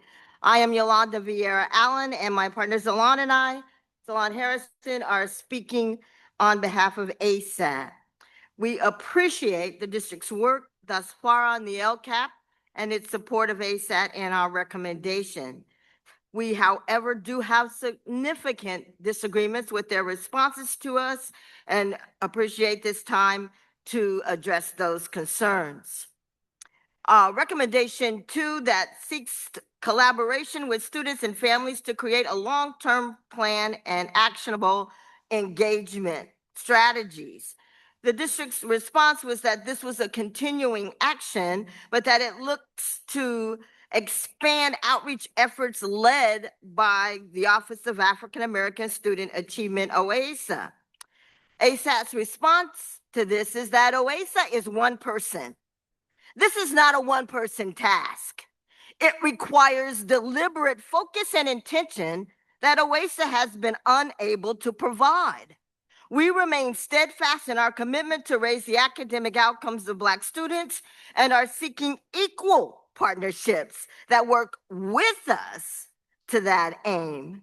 ASAT experienced more support and efficiency working with FACE, whose purpose is to create engagement plans and implementation processes.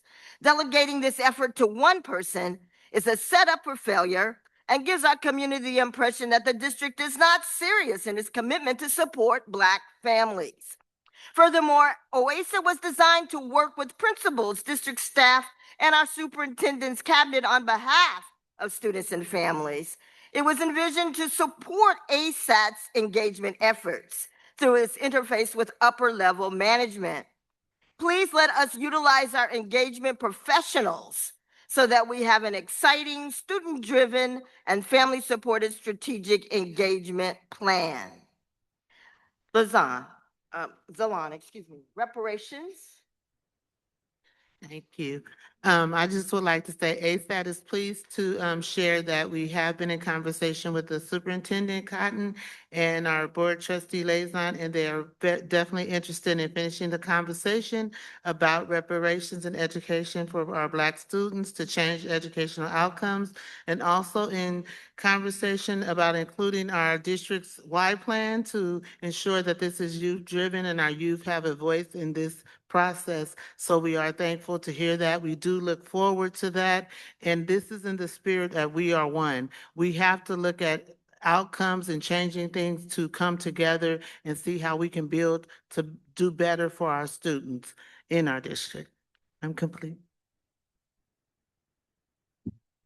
We asked for math intervention specialists, to which the district said it agreed. It had received a grant and is able to secure funding to support specialists at Nystrom, Highland, Downer, and Riverside. While we appreciate the inclusion of this, please do not restrict this to only 4 sites. Black students across the district are in desperate need of math support. Haven't we learned from our literacy strategy that restricting support to only a couple of sites has no significant impact on our academic data? Black students in our high schools are in dire need of math intervention and need our immediate attention. Please find an implementation plan that supports students at every school and not just at a few sites. We requested that we establish an anti-bullying policy to include no tolerance for anti-Black racial slurs, which was not implemented. But the district has agreed to explore existing policies related to bullying and anti-racism to see to increase enhancements needed to more explicitly address anti-Black racial slurs. Please understand an ASAP's response is that we need you to understand the difference between being anti-racist and being anti-Black. They are not equal. What Black students are experiencing in our schools is happening in elementary, middle, and high schools. It's been suggested that it's only happening in a couple of sites. This is not true. And if we heard anything from our All-Student Congress tonight, we have learned that this is a problem at all of our sites, and especially being challenged in our high schools. And so what we are asking the WCC community is to please, every time parents, students, you receive or hear an anti-Black slur, document. Not just tell somebody, write it down, CC your principal, CC our trustees. Let's keep a record of it. Let's move forward with this and show the district that we have a serious problem that requires serious attention, that this isn't just about people hating a few kids. This is a big problem. And we also want to challenge our African American community to begin the work to stop using the N-word as slang. We need to step into this, and this is a task for our families especially, that we need our families to change the mindset of their children, of themselves. I was part of that generation that used the N-word as a slang. Thank you, and we Ms. need to Yolanda, stop. for your comments Thank tonight. you so much. Let's keep moving forward so that all students feel safe and respected in our schools. Thank you.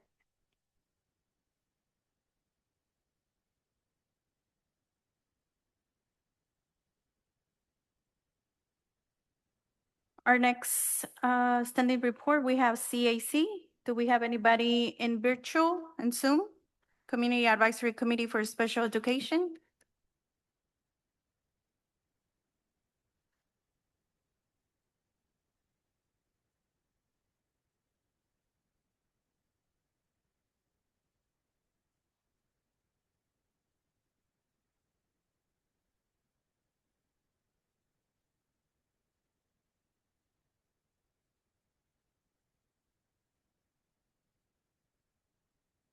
Point of order, can we take a slight recess? Take like a 3-minute recess? We just have our standing reports. Can we continue with standing reports? They all just walked out. Yeah.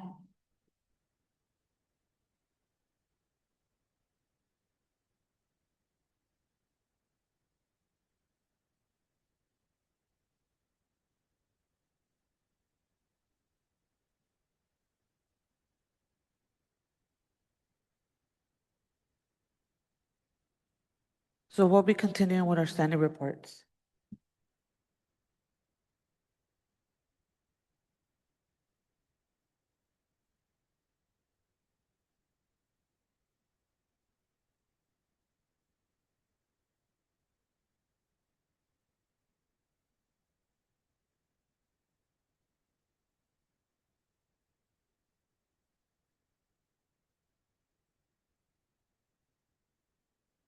Angela Silver Lima?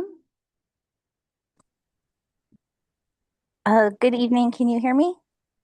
Yes, go ahead.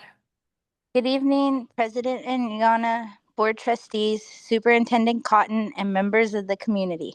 My name is Angela Silver Lima, and I am the chair of the Community Advisory Committee for Special Education, also known as CAC. CAC started the year by setting goals we hope to accomplish in partnership with district staff.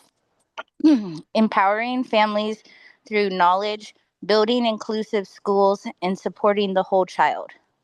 Throughout the year, we met monthly with each meeting focusing on a specific topic. We had presentations on special education laws and understanding the IEP process, stressing the important role parents play as equal members of the IEP team. We also had presentations from special education staff on school transitions, assistive technology, AAC, and multi-tiered systems of support.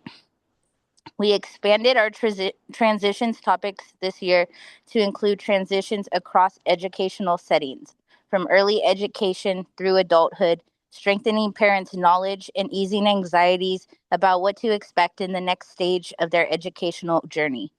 We also had the opportunity to hear about some professional development taking place across our district to better support students with disabilities. But CAC is not just a place where parents and community members come to hear presentations from district staff. CAC members are active and engaged in our community, as well as fierce advocates for our students. And I am proud of the work we have done this year. This year, CAC partnered with Care Parent Network for an IEP clinic and immigration workshop at Chavez Elementary. We participated in the district's Transitions and Resource Fair and attended Cookies with Cameron last month. CAC members also had the opportunity to travel to Sacramento for the annual SELPA Legislative Sharing Day, where we met with state senators and assembly members to advocate for the needs of students with disabilities. Earlier this spring, CAC collaborated on a framework for a potential work group focused on special education students in the general education setting and exploring ways to make our schools more inclusive. Although we did not get this effort off the ground this year, we are hopeful that it will become a reality through partnership with the district next year. In March, CAC also hosted the annual You Make a Difference Awards with a very special guest MC, John Joya. We recognized 18 members of our district community who go above and beyond in the lives of students with disabilities, ensuring that students are seen, supported, included, celebrated, and advocated for. This year marks the 50th anniversary of the Individuals with Disabilities Education Act. The promise of IDEA is not simply access to education, but belonging, opportunity, and the belief that every student can thrive.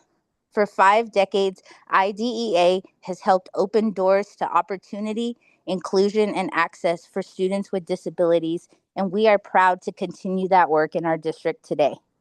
As we celebrate 50 years of IDEA, I'm reminded of Helen Keller's words, "Alone we can do so little, together we can do so much."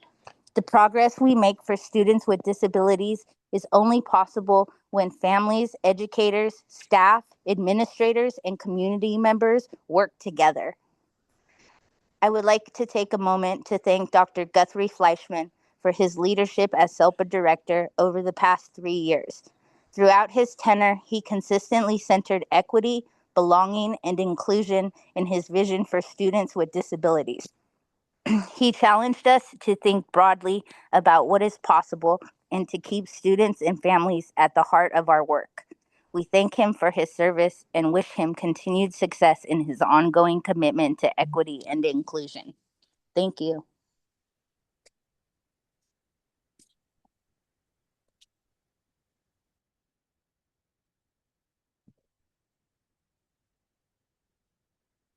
Community Schools Initiative.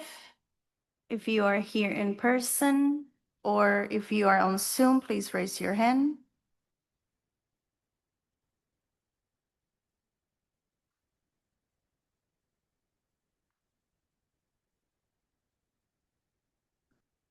Okay, we will move on to UTR.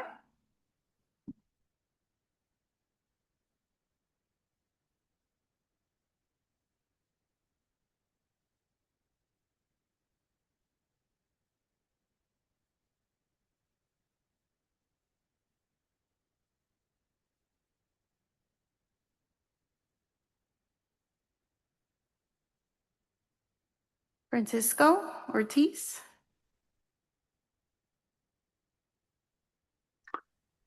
Good evening, President Yana, trustees, Superintendent Cotton, and community members.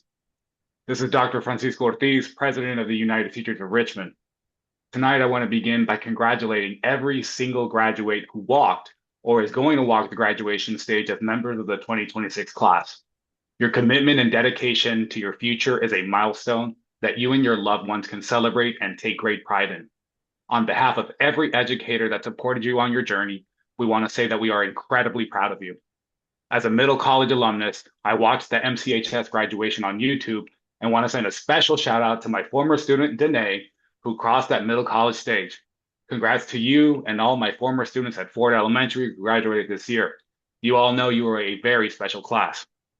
Second, I want to congratulate and thank Richard Barrera. Richard recently advanced to the November general election for California State Superintendent of Public Instruction after finishing second in a crowded field of 10 candidates. Richard has demonstrated that districts do not have to choose between fiscal responsibility and student success.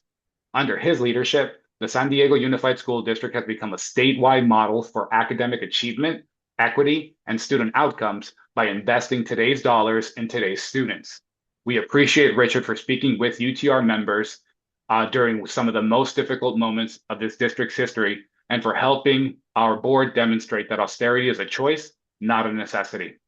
We look forward to continuing to support his campaign in the months ahead and encourage all West County voters to support Richard Barrera in the November general election. His leadership as State Superintendent of Public Instruction will be transformational not only for West County, but for the entire state. I also want to thank the board for continuing to make student-centered decisions. Over the last several months, students and educators, parents, and community members have consistently advocated for programs that keep students engaged, connected, and successful. We appreciate this board's commitment to protecting elementary music and ethnic studies, programs that students themselves fought to preserve. Particularly, the Kennedy High School students have repeatedly shown up, spoken out, organized, and advocated for the educational opportunities they value and will fight for. We hope this board continues to listen to those students. When we listen to our young people and the educators who work alongside them every day, we create stronger schools and brighter futures. We also want to acknowledge the student-centered budget before you tonight. For years, UTR has argued that this district could prioritize students, classrooms, and school sites without resorting to unnecessary cuts. We knew it was possible. We are pleased to see a budget that reflects a different vision, one that prioritizes educational opportunities over scarcity and demonstrates confidence in the future of this district. We appreciate the leadership of this board in moving this district toward a positive certification and a more stable path forward. It truly does take three to move the board. On a different note, I want to lift the concern from kindergarten teachers who are being directed to move classrooms. Currently, there is no district guidance provided to kindergarten teachers regarding Ed Code compliance on having restrooms contained within the classroom or within the kindergarten complexes. As we approach the last week of school, there needs to be a coherent process and explanation for these changes before the school year ends. Finally, I want to address a recent arbitration decision involving the Teacher Support and Assistance Program, or TSAP.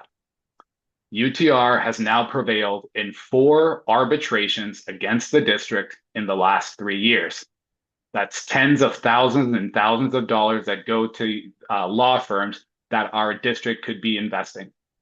Most recently, arbitrator Carol Vendrillo ruled that the district violated Article 51 of our collective bargaining agreement by failing to adequately staff TSAP and by failing to include newly hired educators when determining coach caseloads. The arbitrator found the district must comply with the contractual staffing requirements and that newly hired educators are entitled to the support and assistance stipulated in the collective bargaining agreement. This ruling is about more than contract language. It is about ensuring that early career educators receive the coaching, mentoring, and support that they need to be successful in their classrooms and remain in our district. At a time when districts across California are struggling with recruitment and retention, investing in new educators is not optional. It is essential. We respectfully ask that this board direct the superintendent and staff to fully comply with the arbitration award and work collaboratively with UTR to ensure the program operates as intended. Thank you for your continued service and for keeping students at the center of your decisions. To all of our members, to all of our classified staff, I wish you all an amazing summer full of rest, restoration, and fun, and we look forward to starting the next school year together. Take care, everyone.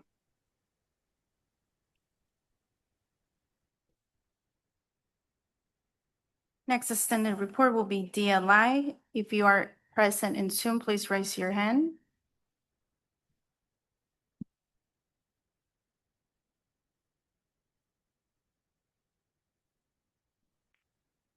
Next extended report will be MDAC. If you are present in Zoom, please raise your hand.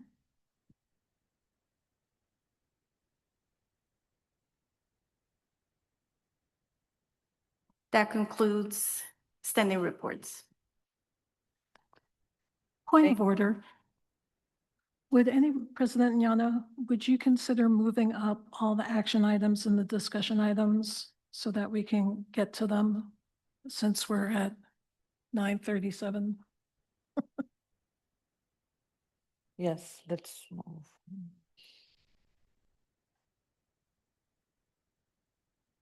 So we would now, is everyone in agreement with moving all the items from item E?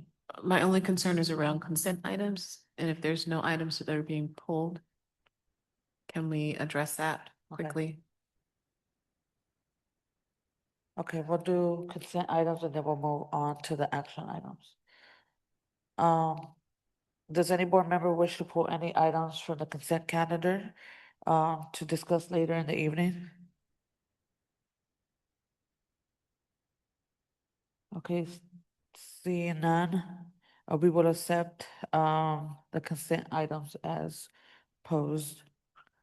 Now we will move on to item E, action items. We are at student discipline. And student discipline.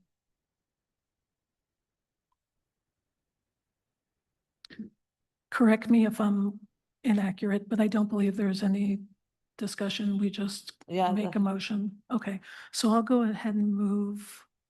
Oh, do they need to all go at the same time? Or I one think at they a need to time? go at the. I think we do.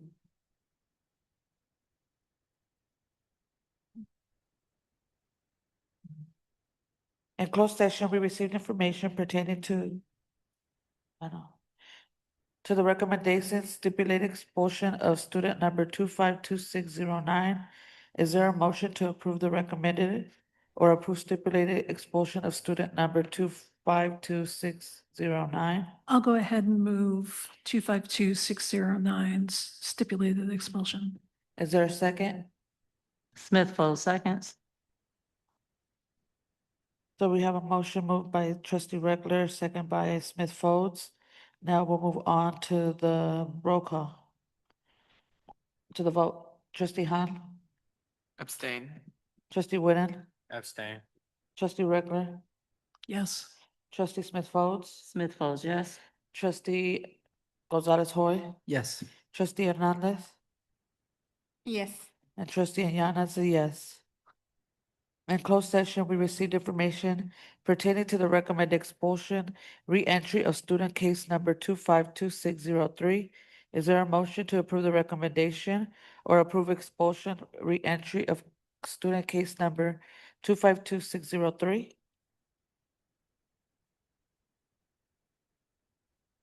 I'll move. Do I have a second? Second. Moved by Ayana, second by trustee Gonzalez Hoy. Trustee Han, Abstain. trustee Whitten, Abstain. trustee Reckler, Yes. trustee Smith Folds, Smith Folds, yes. trustee Gonzalez Hoy, Yes. trustee Hernandez, Yes. trustee Anyana is a yes. In closed session, we received information pertaining to the recommended expulsion, re-entry of student case number 242505. Is there a motion to approve the recommendation to approve expulsion, re-entry of student case number 242505? I'll go ahead and move 242505 expulsion reentry. Is there a second? I'll second. Moved by Reckler, second by Gonzalez Hoy. Trustee Han, Abstain. trustee Whitten, Abstain. trustee Reckler, Yes. Smith Folds, Smith Folds, yes. Gonzalez Hoy, Yes. Hernandez, Yes. and Yana's a yes. Okay, we'll now move on to authorizing resolution number 2526-95, declaring the futility of public bidding for additional work on the Collins Elementary School paving improvement project and approving change order for that work. Good evening, board, community, and staff. Staff is asking for the board to move forward the resolution for additional work at Collins Elementary School as part of the paving improvement project for lime treatment and regrading. This course of action was recommended by the design team after the removal of the blacktop surface to stabilize the subbase.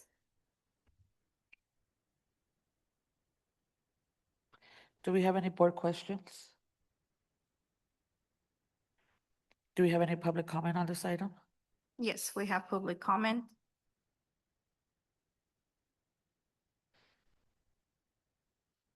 We have Ms. Hamodi. Ms. T. Hamodi.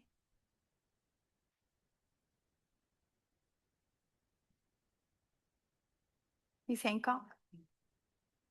Go right up there. Get up there. Get up. Go ahead. Say hello. Go start talking. Hello, my name. Hello, my name is Melody Thomas, and my school is named Washington Elementary. I don't like it when people call me monkeys or goose. That makes me upset. And the teacher, If they don't help. if they don't help, that makes me sad. But if the teacher screams at them or put them in timeout for 100 seconds, then they'll be good And nice. and nice. Be the change Be the change you want to see. you want to see. Thank you.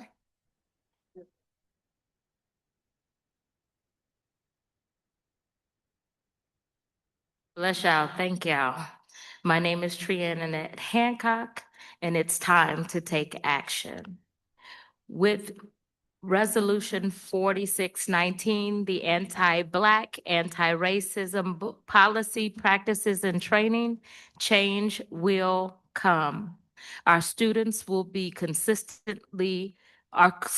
have been consistently groomed into mental oppression and told that they don't have a right to protect themselves, now will find resolution. Without resolution, they will continue to be bullied and harassed. With reparations, bring on the reparations. There will be restorative action that protects the Black children and children from the African diaspora from being abused, neglected, and overlooked. We thank you for your time and attention to this matter. Good night. Good night. That concludes public comment. President, Okay, could I get a, sorry to interrupt. I was wondering if someone from staff could follow up with the family that just spoke about the incident. Thank you, President. could we get a motion on the table? I'll go ahead and move Resolution 252695, declaring the futility of public bidding for additional work on the Collins Elementary School. I'll second.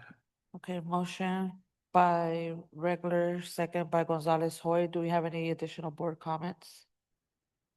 Seeing none, we'll move on to the vote. Trustee Han, Yes. trustee Whitten, Yes. trustee Regular, Yes. trustee Smith Folds, Yes. trustee Gonzalez Hoy, Yes. trustee Hernandez, Yes. and trustee Anyana is a yes. Okay, point of order. We're at 9:46. Do you want to extend?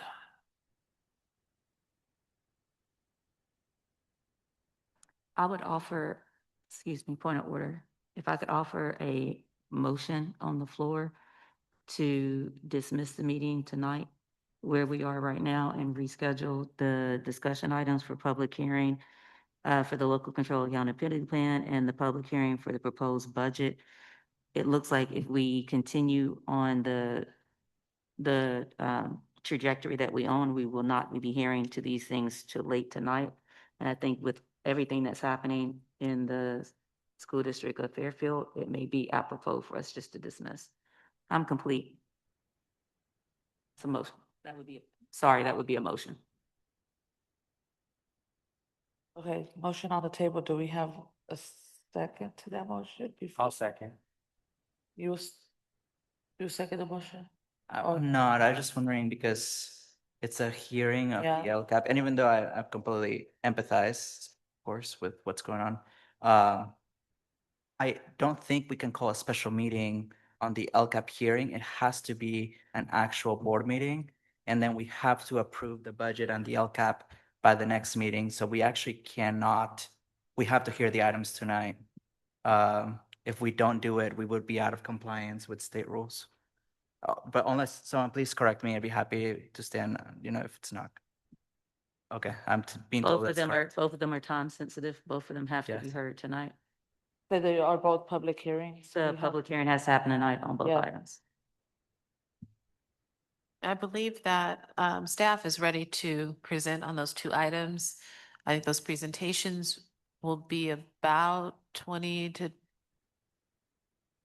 minutes for each presentation. That doesn't allow for board conversation and public comment, but at least knowing that it'll be about 20 minutes for each. We are at 9:48, 49 now. 20 minutes each. I'll make a motion that we extend 11? the meeting until 11:30 to finish the discussion items. Well, I'll second that. So we have a motion on the table to extend meeting to 11:30 by Gonzalez Hoy, second by Trustee Reckler.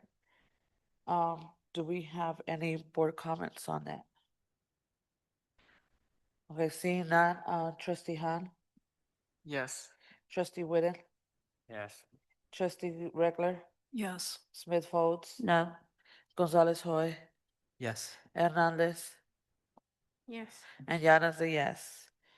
We will now move on to item F, discussion items and reports. We have two items. Number one is the public hearing for 2026-2027 Local Control Accountability Plan.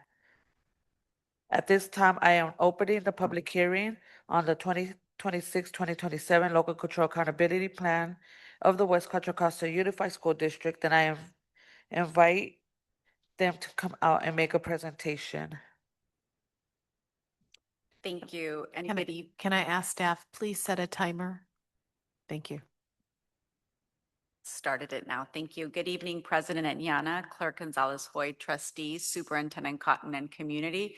Tonight, we're presenting our 26-27 Local Control Accountability Plan, which provides an annual update around our effectiveness and actions. Next slide.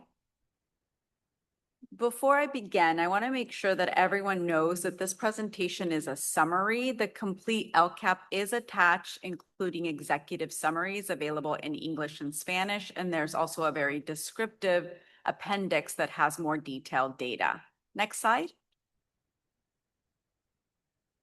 The development of this LCAP is a year-long process, and it has included several rounds of goal reviews, in-person work sessions, and joint PAC meetings. And tonight you will be hearing the adjustments that we're making, and we'll be approving the LCAP on the 24th. Next slide. For us, one of the biggest and strongest indicators of authentic engagement is whether the PAC feedback results in action. And you can see here that in total, we received 43 recommendations, and all those recommendations, only 4 were not included. This reflects our commitment to listening and responding to our partner voices. Next slide. So I'm going to jump right into goal 1, which is really focused on creating engaging learning environments where students feel connected and supported. And you can see in the green that we've got some positive outcomes, including an increase in district-wide attendance, a reduction in chronic absenteeism, particularly within our African-American students. We've seen a reduction in our suspensions, particularly to African-American students, and we've seen an increase in our VAPA opportunities, we still need to focus on family participation and particularly take a look at our foster youth around suspension rates. Next slide. So now we're going to review the actual program. So across Positive School and Climate program, all the strategies were implemented as planned with no material differences. And you can see that the 3 strategies marked in green were effective and 5 were yellow as partially effective. And we do have several proposed updates for the 26-27 year that came from staff and from our parent advisory committees. The first is really what DLCAP just spoke about, which is adding specific metrics so that we can make sure that every strategy can be clearly measured. And we've also adjusted our strategies around attendance and engagement to now get student feedback around particularly how we can cut back on class-cutting behavior. Next slide. Across the parent engagement and volunteer outreach, you can see that all of our strategies were implemented with 3 strategies effective and 3 partially effective and 1 not yet effective. We're going to strengthen our efforts by adding accountability metrics to our SCOWS strategy. And we've also included a recommendation around the Parent Leadership Council designed to build connections and strengthen our community partnerships. Next slide. Across whole child education, we've implemented all the strategies and 4 were effective. The only shift here is that our VAPA programming at elementary will now shift based on our fiscal solvency plan to operate with 7 FTE across all of our elementary schools. Next slide. And here you can see the estimated actuals for goal 1. And next slide. You can see the proposed expenditures to maintain this positive school culture and climate goal. Next slide, and now I'm going to pass it over to Dr. Greenwood to review Goal 2. Goal 2 focuses on ensuring every student has access to high-quality educators and learning environments that are anti-racist, inclusive, and accessible. This year, we saw a significant improvement in teacher retention, increasing by nearly 25 percentage points from baseline. This reflects the impact on our investments in recruitment, retention, and educator support. We also maintained 100% access to standards-aligned instructional materials district-wide, ensuring all students had access to resources needed to engage in grade-level learning. At the same time, the data highlight opportunities for growth. Teacher absences increased by nearly 6,000 days, and the percentage appropriately assigned and fully credentialed teachers declined by 6.4 percentage points, reflecting on ongoing workforce challenges across California. Overall, Goal 2 demonstrates progress in maintaining a stable and supportive workforce while highlighting areas where we must continue strengthening recruitment, retention, and staffing supports. Next slide. Across additional staff for high percentages UPP, all strategies were implemented as planned with no material difference. With all 2 strategies are partially effective for changes in 26-27 school year, the district commits to provide a transparent list of positions funding through 1760 program as has shifted with our fiscal solvency plan. Next slide. Across program employee recruitment and retention, all strategies were implemented as planned with no material difference. With all 3 strategies are partially effective and all 3 strategies are effective, there are no planned changes to this program for the 26-27 school year. Next slide. Here you can see Goal 2 estimated actuals and the proposed expenditures maintain support for universal systems and access support in the 26-27 school year. Passing it back to Catherine. All right, thank you, Dr. Greenwood. So Goal 3 remains our largest instructional goal, and we saw some encouraging academic outcomes. You can see that college and career readiness increased by 7 percentage points, graduation rates increased, English learner reclassification rates improved, and our distance from standard in ELA also improved. At the same time, foster youth outcomes remain a focus that we saw in Goal 1 and Goal 2. And this reminds us that while we see some improvement, the work is not complete until all of our student groups experience success. Next slide. So jumping into programming, across allocations to schools, there was no material difference and all strategies were effective. However, some changes for the 26-27 school year include a reduction in program from 3.8 million to 2.3, which is part of our fiscal solvency plan, as well as the discontinuation of the iReady assessment and the addition of M-Class Dibbles and Lectura, the Smarter Balance Interim Assessment Suite, and the use of our local curriculum for math, Eureka, and Desmos. Next slide. Across the elementary school program, you saw 3 strategies were partially effective and 1 was effective with 1 not yet effective. The changes here include the addition of our elementary math and reading teacher leaders to support our focus on capacity building across our schools. Next slide. Across the secondary school support program, we saw all strategies were effective with 1 not being yet effective. And then the changes include the elimination of the IB program at Pinole Valley High School and the addition of the articulation of our alternative school setting program offered through special programs like Vista Family of Schools, Greenwood, and Middle College. Next slide. Across our supplementary instructional program, all the strategies were implemented as planned, with 3 strategies being effective. And at this point, we have no planned changes to this program. Next slide. Across our multilingual support program, all the strategies were implemented for being effective, and we are updating our recommendation for DLI programs to consider the exploration of a 50-50 TK model as a general instructional setting for schools in our dual language programs. Next slide. Across professional development program, all strategies were implemented, and there are no planned updates to this program. Next slide. And across the evaluation and program monitoring program, all strategies were implemented, 4 were effective, and we are going to discontinue the CSI PLC because we don't have any schools that are designated as CSI. However, the improvement science sessions that we utilized in that space are going to be incorporated into our principals collaboration space for all principals to benefit from. Next slide. And here you can see the estimated actuals. And one more slide, you can see the planned expenditures. And now I'm going to pass it over to Dr. Fleischman to review Goal 4. Thank you. Goal 4 is to support students with disabilities as well as to provide early intervention to avoid over-identification.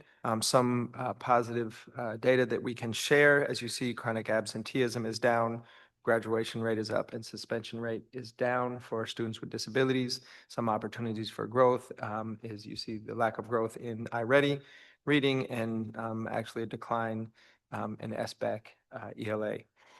Next slide, please. Here you see the strategies on the implementation were planned, no material differences from the program budget. The strategy for school psychologists has proven effective as we are no longer disproportionate for white students in separate schools, and we are no longer disproportionate for African-American students classified under emotional disability. The supplemental and adaptive curriculum has proven beneficial. However, we've moved it to a different funding source, and staffing support has been partially effective. Updating strategies for next year is supporting resource teachers, funding resource teachers to be able to provide early intervention through our learning centers and to provide response to intervention. Next slide, please. Here you see the 25-26 estimated actuals and for 26-27 the planned expenditures. Next slide, please. And moving on to goal 5. Okay, back to me. Thank you. So goal 5 addresses outcomes for our focal student groups, and we're seeing some good progress that's worth celebrating. Our English learner chronic absenteeism decreased and graduation rates increased. For our African American students, we saw graduation rates increase. The percentage of students identified as at-risk long-term English learners declined dramatically from 14.8 to 3.4. However, we did notice that we need to continue to focus on our English learner suspension rates and our African American ELA performance. Next slide. And so across our program designated to support English language learner support, we were able to implement all of the strategies as planned with no material differences, with 4 being effective and 3 being partially effective. Changes include what we've already discussed around the discontinuation of iReady. And for this area, we are adding an EL-focused assessment, the OBTEL, which is an observational tool to better give us data around the specialized EL needs for our students. Next slide. Across our African American Student Achievement Program, all strategies were implemented as planned, with 4 strategies effective and 3 partially effective.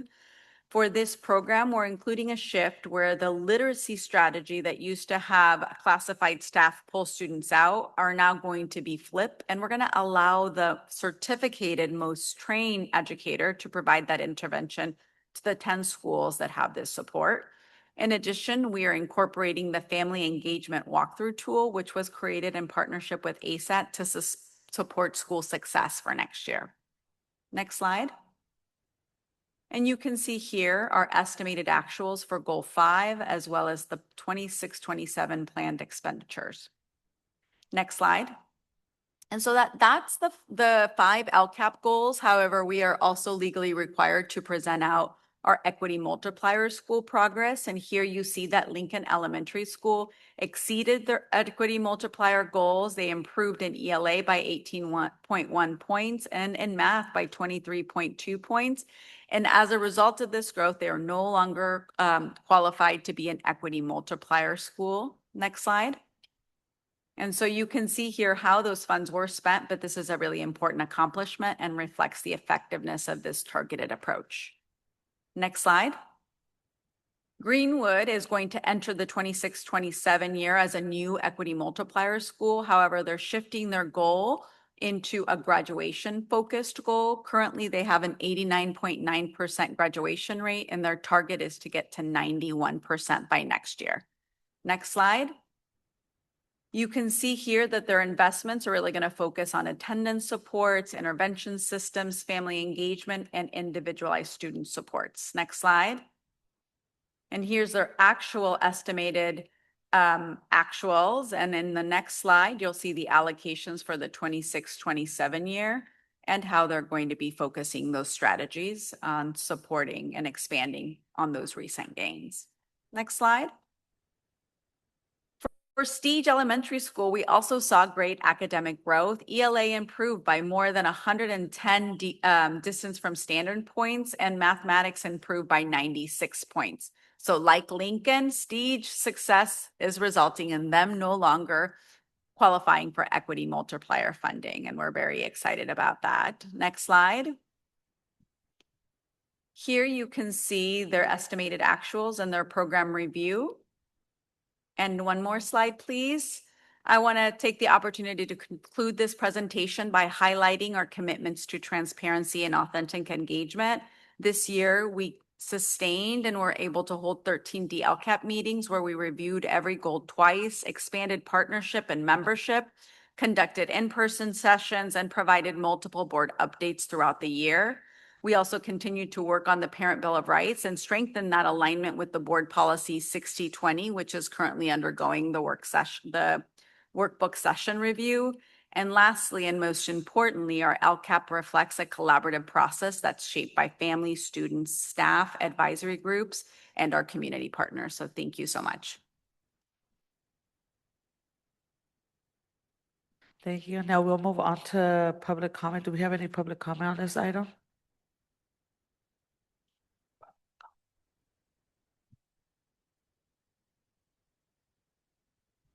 Point of order, I think it's board questions first.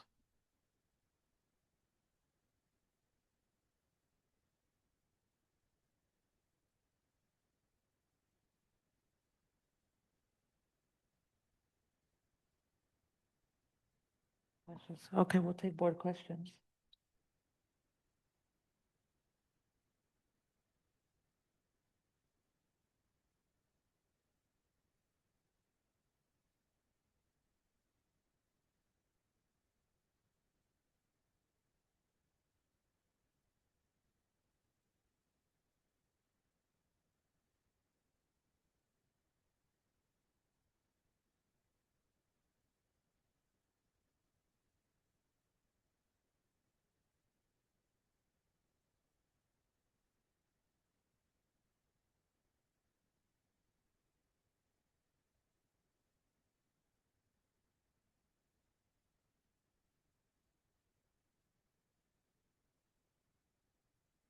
Okay, we'll move on to public comment.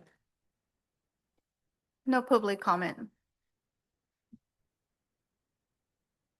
Okay, now we'll move on to board questions. Do we have any questions from the board?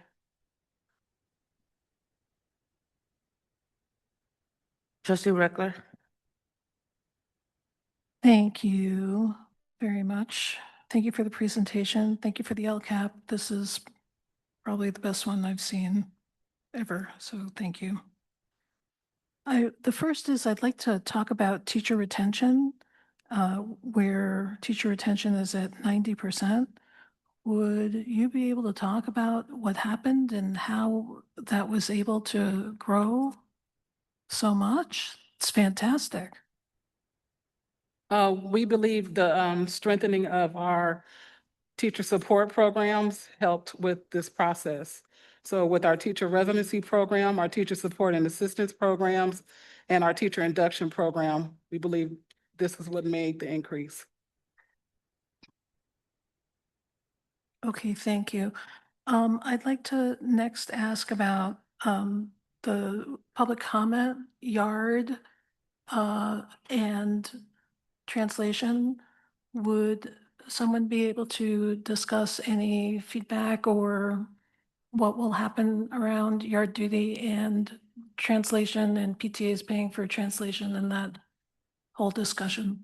Absolutely, I can address that. So that comes up in goal 3 around program allocations to schools. And so part of our fiscal solvency plan was a reduction in the funds that schools get to be able to implement their school site plans, their SPSAs. And so we saw a reduction of $1.5 million or 3.8 to $2.3 million.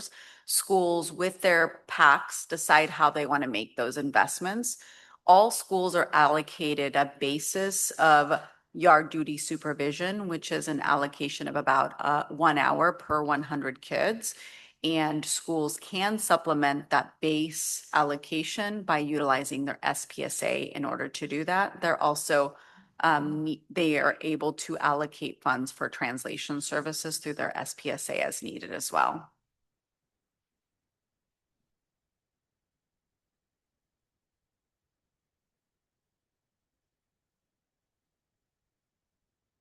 Okay, thank you.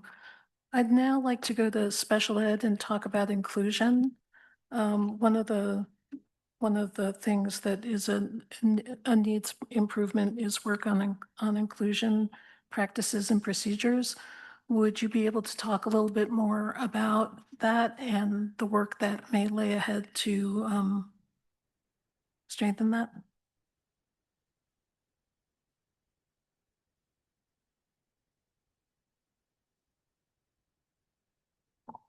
I'm sorry, could you repeat the question? The question is, one of the challenges and one of the areas of improvement was about inclusion, special ed inclusion. Would you be able to talk about some of the strategies and what might happen in the future so that that could be strengthened?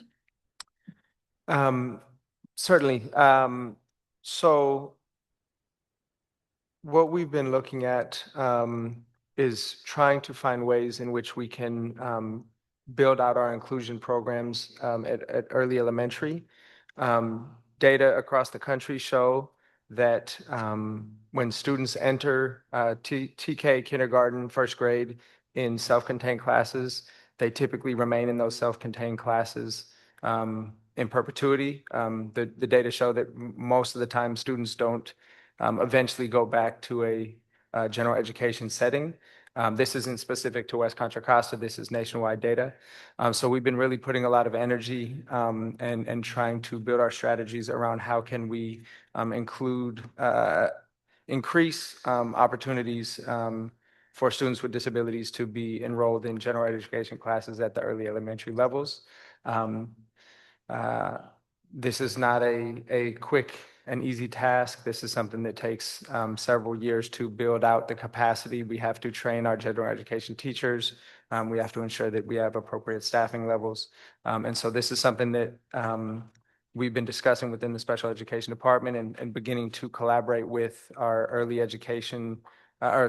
childhood education partners on the general education side. We have our first co-taught state preschool and Cameron classes this year, which is a new collaboration. So we're trying to build that out, expand those opportunities at the early childhood education levels so that we can have those students progress through early elementary and into secondary school. Thank you. Okay, I've asked 3. I could ask 12 more, but Do we have any more Okay, Leslie, go for it. 3 more. nobody has any more Unity questions. You've asked some of my questions, so I think you're doing great. Okay, then. I'll move on. Could you talk about parent engagement? And I'm going to assume that what happened this year may have been because of the work stoppage, but what might be coming next year to beef up? Absolutely. There was definitely a slowdown, as you saw in our data around our impactful engagements. We also had some staffing leaves that really impacted the work in that department. And so we have a new assistant superintendent who's going to be holding community engagement. And I know that she's working really closely with both our PACs as well as our recommendations already received about how to have more authentic engagement and really have a targeted outreach to be able to support our families and knowing how to best partner with schools. I think I see a really strong opportunity with the ASAT recommendation around the walkthrough tool being something that can be used really broadly to create recommendations and next steps for every one of our schools, but also more broadly for the whole district. And we do have plans to expand what has been an existing successful program, Parent University, that just wasn't able to come to fruition this year. And we've heard time and time again from families that that's a really strong program that we want to see come back to the district. Then I'd like to talk about attendance and how was this calculated with the work stoppage? And the same thing goes for teacher absences. Did that affect those numbers? It most certainly did. And so as we look at our attendance number, you're going to see probably a significant dip. And that's also why you saw the attendance of teachers in Goal 2 spike really high. We had lots of absences. Ultimately, I believe, and correct me if I'm wrong, Jeff, it is an average that's used of 3 years for our attendance rates. And so that's not going to be reflected yet. And so we will eventually see the outcome of that. However, our broad independent study offering helped to mitigate some of those impacts, but it was a lot of students out for more than 5 days. Okay, and then for many years now, probably at least 3 or 4, I've heard the comments about positions and whether they're effective. I have some ideas about a rubric that I'd like to send to you, which would be like, what's funded? Is it filled? How many students does it serve?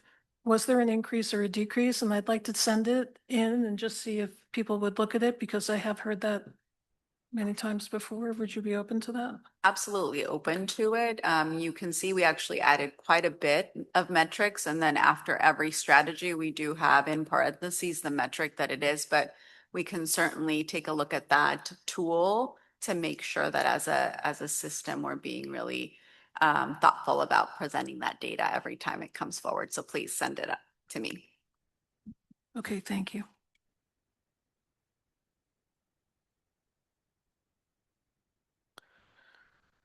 Okay, seeing no further questions from our board, the public hearing is hereby closed. Now we'll move on to the second item, public hearing for 2026-2027 proposed budget.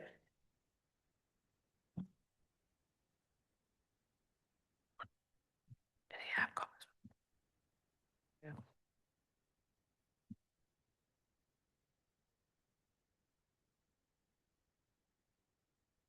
Do we have any public comments for the LCAP?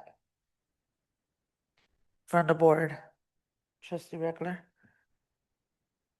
Thank you. So thank you for the work. This is really a great LCAP. I'm still, I'm going to be reading it for 4 months.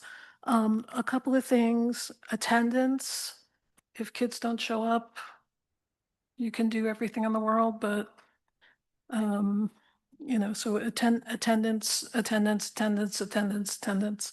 Also for the parent engagement, the walkthrough tool, I remember that, and that was very popular. And then we also used to train our SSCs. We used to have those meetings where we would invite parents in and have a training, and it was like a big deal. But I think you'd get much better results out of SSCs if you did that. I definitely agree with starting Parent University again. And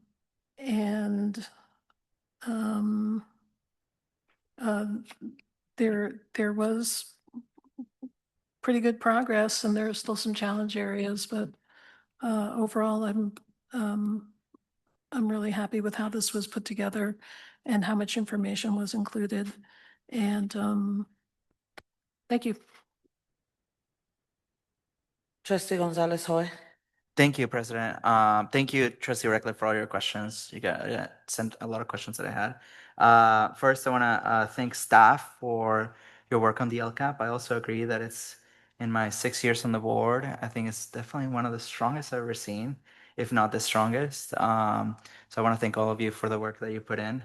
And I know that the LCAP and our LCAP groups still had recommendations that we could not put forward. So I appreciate that there's already some plans on how to hopefully achieve some of the requests through other conversations. And I appreciate that. I heard tonight from one of the groups specifically that they were thankful that there was an avenue to have those conversations. So I definitely want to acknowledge that I agree with what they're asking for. And of course, we have a lot of competing priorities, right, in our fiscal solvency plan and our budget. And I know we're about to go into that in a minute, but I'm feeling really hopeful with the budget from the state right now. And hopefully next year we can have additional conversations with all the groups about what are our priorities, right, as a district, and what are their priorities and how can we continue to achieve them. So I want to thank you all for that work. And Ms. Costa Veprasquez, I just want to thank you specifically because I know this is your last LCAP with us. Which is such a sad thing because you've done such an amazing job, and I just wanted to give you a shout out because you deserve the flowers, because I know that a lot of parents have expressed how open and transparent and great you've been to work with them. So I just want to thank you for that. Trustee Hernandez? Yes, I just want to echo what my fellow trustee Gonzalez Hoy said. I want to personally thank you, Miss Acosta. I can't say your second last name. Okay, I'm sorry, Acosta. Okay, for all your hard work and through this LCAP process, and developing a plan that reflects our student voices, our families, the community, and staff. It's no small task, right? And you're just your leadership and your 20+ years here in the district. You know, I'm so sad to see you go, but you know, this is your last LCAP with us, and we're moving forward. And thank you so much. Okay, I think the board has said it a lot. I think they echo a lot of the things that we're all feeling. Sitting on as an LCAP member for many, many years and many, many nights and many heartaches. I know the sentiment, but I think this really inspires to what we can continue to do as a district. I've never seen so many of the recommendations be included, fully implemented in LCAP compared to many other years. So I really want to thank you for that and for really capturing the community voice in the work. So I appreciate it and thank you. Now we'll move on to the public hearing for the 2026-2027 proposed budget. At this time, I am opening the public hearing on the 2026-2027 proposed budget of the West Contra Costa Unified School District. I invite them to make a presentation. Good evening, Board. Thank you. Tonight, we're going to talk about the proposed budget for 26-27 school year. We'll be back on June 24th for the adoption of this budget. Next slide. Here you'll see the timeline for a full school year's worth of budgets. We're opening up the new fiscal year as of 7/1/2026, and we are updating our financials and multi-year projections for the next school year. Next slide. The proposed budget process here, you can see we started back in January 2026 for building this budget, projections, enrollment, and staffing. We've incorporated the fiscal solvency plan. We've made adjustments based on the governor's May revise, and we've amended our multi-year budget projection for this year and the next two subsequent years. Next slide. Changes since 25-26, you'll see we've got additional ongoing revenue coming from the cost of living adjustment from the state, as well as special education base rate funding increasing. We've included labor agreement changes effective 7/1/2026, for example, the 3% salary increase. We've included reductions for FTE materials and contracts based on the fiscal solvency plan. We've added back expenditures from expiring grants. We've aligned with the fiscal solvency plan for the staffing matrix. Our enrollment and ADA projections have increased slightly. A decrease in indirect cost rate from 8.01% to 4.68% for restricted programs, and decreasing the Fund 17 transfer and contribution to SPED. This also includes the board commitment from a couple weeks ago for the Fund 17 increase from the contract committee match that we discussed at the prior board meeting. Next slide. Here you'll see the budgeting planning factors. These are the out-year COLAs provided by the state, as well as the augmented additional COLA for 26-27 of 1.44%, and the increase to the special ed base rate to $1,340, as well as our CalSTRS and PERS and unemployment insurance projection estimates for the next 3 years. Next slide. Here you'll see the cost of living adjustment, or the COLA, for 26-27 is 2.87%, with an additional augmented COLA of 1.44%, bringing the total augmented COLA to 4.31%.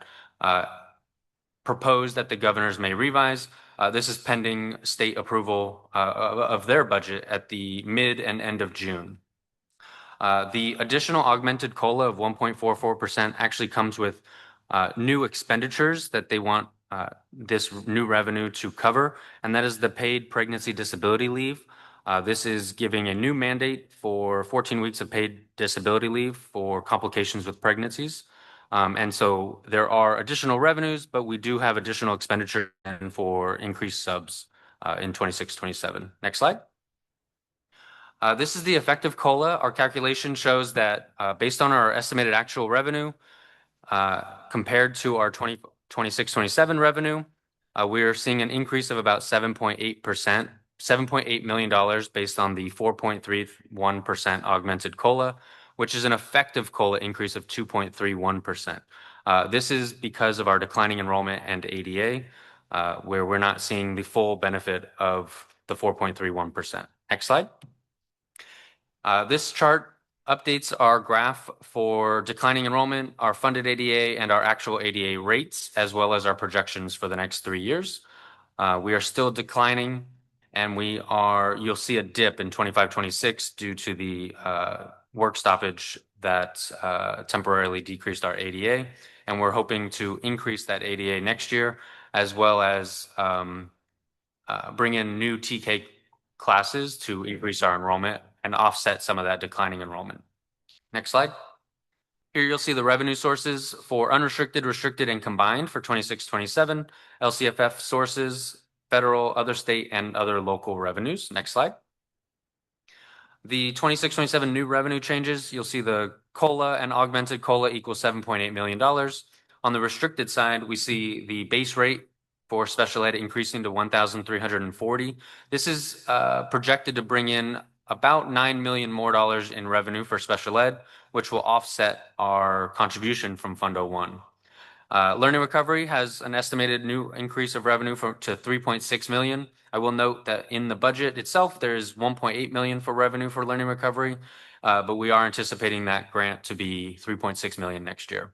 SSPD, Student Support Professional Development Grant, is a massive one-time grant for us. The state is projected to give about $5 billion for this grant, and that would equal about $21 million in revenue for our district, with the potential of increasing depending on where the governor's budget lands when it's adopted later this month.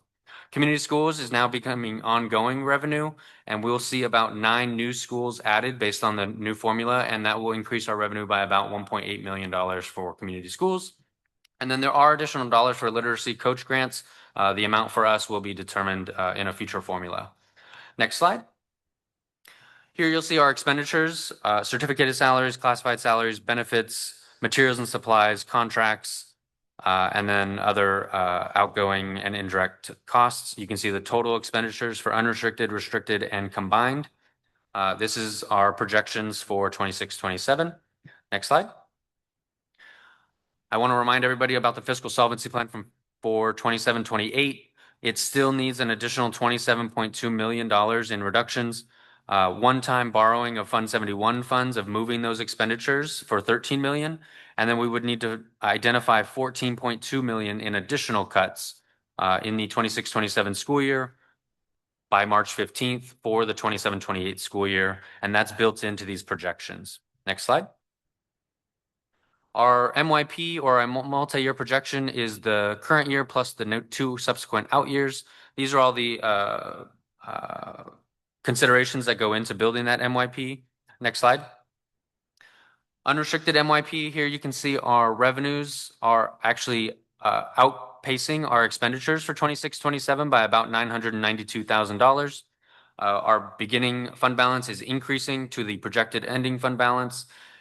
And then there's a transfer of Fund 17. I'll explain that in 1 second. And then we're committing that $971,000 from the contract committee for increasing Fund 17. The assigned amount, $4.6 million, that is the augmented COLA, 1.44%.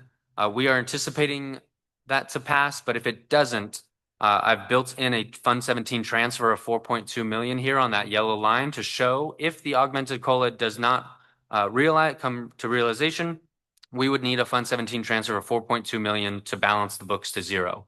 If the augmented COLA does come true, we will not need that Fund 17 transfer, and we can remove the assignment, and the revenue up above is showing all revenue from the governor's May revise for the unrestricted side. In 27-28, you'll see the fiscal solvency plan line of $14.2 million in reductions to expenditures that's being built in for the fiscal solvency plan. And if that comes true, we will have an operating surplus of $3.8 million in 27-28. We will not need any Fund 17 transfer, and you'll still see the assignment for $4.7 million for the augmented COLA potentially passing in the end of June. That would leave a fund balance of $5 million.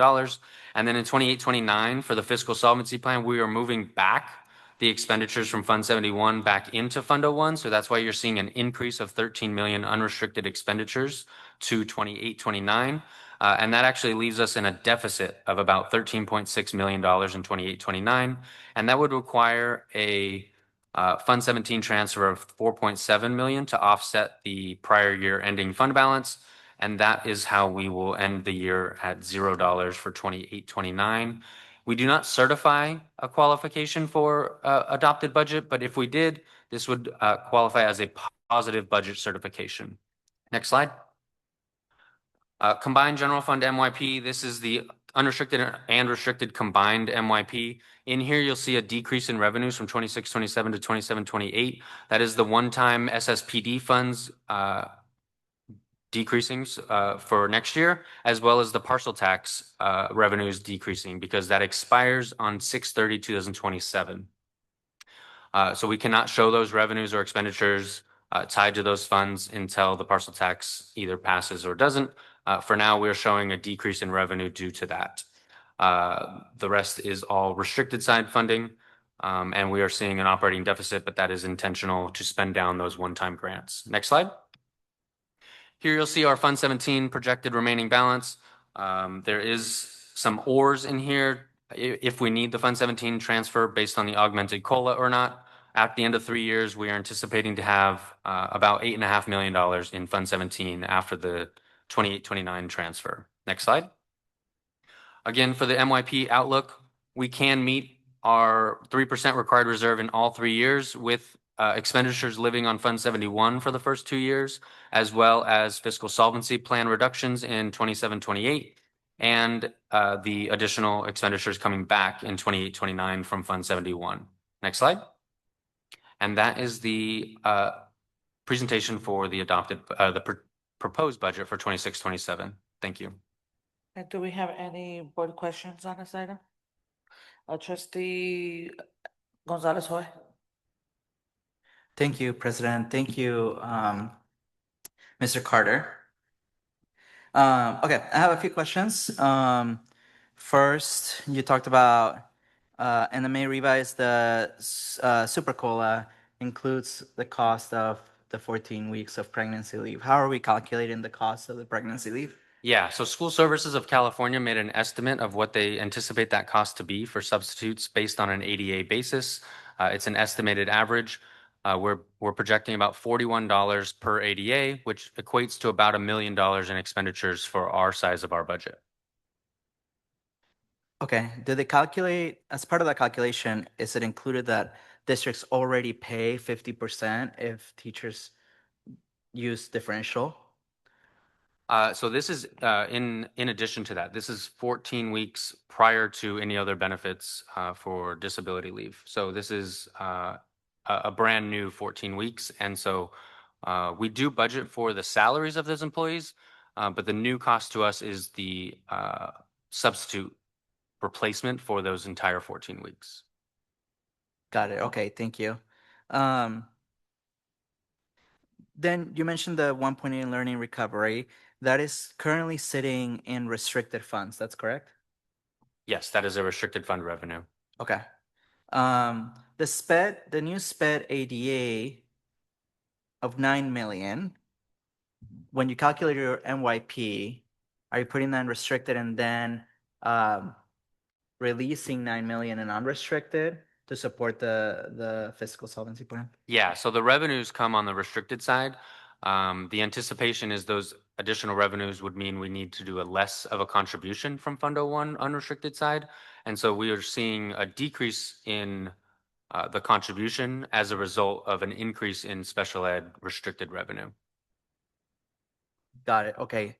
Now, in the service and other expenditures for the budget for next year, the assumptions, combined restricted and unrestricted, it showed 117 million. How does that compare to this year? Can you remind me? Is it higher or lower than what we expected this year in our adopted budget? In this year's adopted budget, it is higher, but that's due to receiving additional revenues in restricted budgets and increasing our expenditures based on those new fundings. And do we expect that that will decrease next year through additional work that we'll do to reduce contracts and services? Yeah, we're always looking at our contracts to reduce them in the out years, as well as with expiring grants. In the following years, we will see expenditures fall off as those grants are no longer applicable to us. Okay, and President, I have one more if it's okay, or do you want me to wait? I can wait. Yeah, you can wait. Okay, no problem. Trustee Reckler? Thank you. First, thank you for all this work on the budget. I know it is quite an undertaking, so I really appreciate it. So what other funds are not in here that are expected? Is it only the literacy coaches or? There's also a small amount of CTE grants that we can apply for, as well as kitchen infrastructure grants that we can apply for as well. But this 5.6 billion that became the 3.9 billion, yeah. that became the, So the governor's May revise contemplates a $3.9 billion settle up. That is reduced from his January revision, which was 5.6 billion. The Senate and the Assembly have discussed where they fall on that. They kind of oppose doing this settle up. If those funds were to be allocated back to us, it could result in an additional $15 million to us. But that's to remain to be seen with how the state adopts their budget. okay, so for up to now, everything that you listed, you baked into the budget except for literacy coaches. Would that be accurate? That's accurate. Okay. And the 3.9 billion is not in this budget either. So the 15 million would need to be passed before we could include it. Okay. I want to follow up on the SPED contribution. I always carry around my handy dandy SPED bar graph. So what do you think the contribution is going to drop to? It was estimated to be, let's see, 26, 27, 98.9. And I think when we went over the agenda, you said 94. So that's still approximately what the, Yeah, so there are increased expenditures on the SPED side. So we did agree to additional raises for SPED teachers as well as paraprofessionals. So there are increased expenditures happening on the SPED side. So we're not seeing a $9 million decrease to our contribution from the unrestricted side. But we are expecting to see about a $5 million decrease in our contribution. In 26-27, about 94 million to special ed. great, we'll take it. I want to come back to the 5,000s, unrestricted, 5,000 services and operating expenditures, and then 5,900 communications to a lesser extent. But you're looking to finish up this year spending 19.1 million, only talking about unrestricted.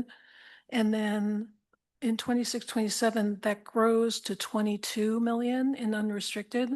So for all the work that the board has done in the contract committee, would you be able to talk about why there's an increase?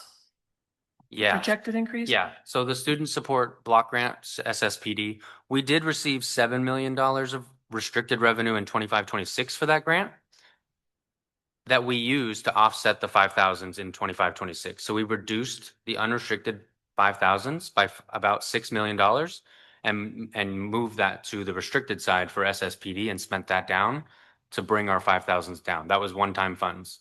That was our plan from 25-26.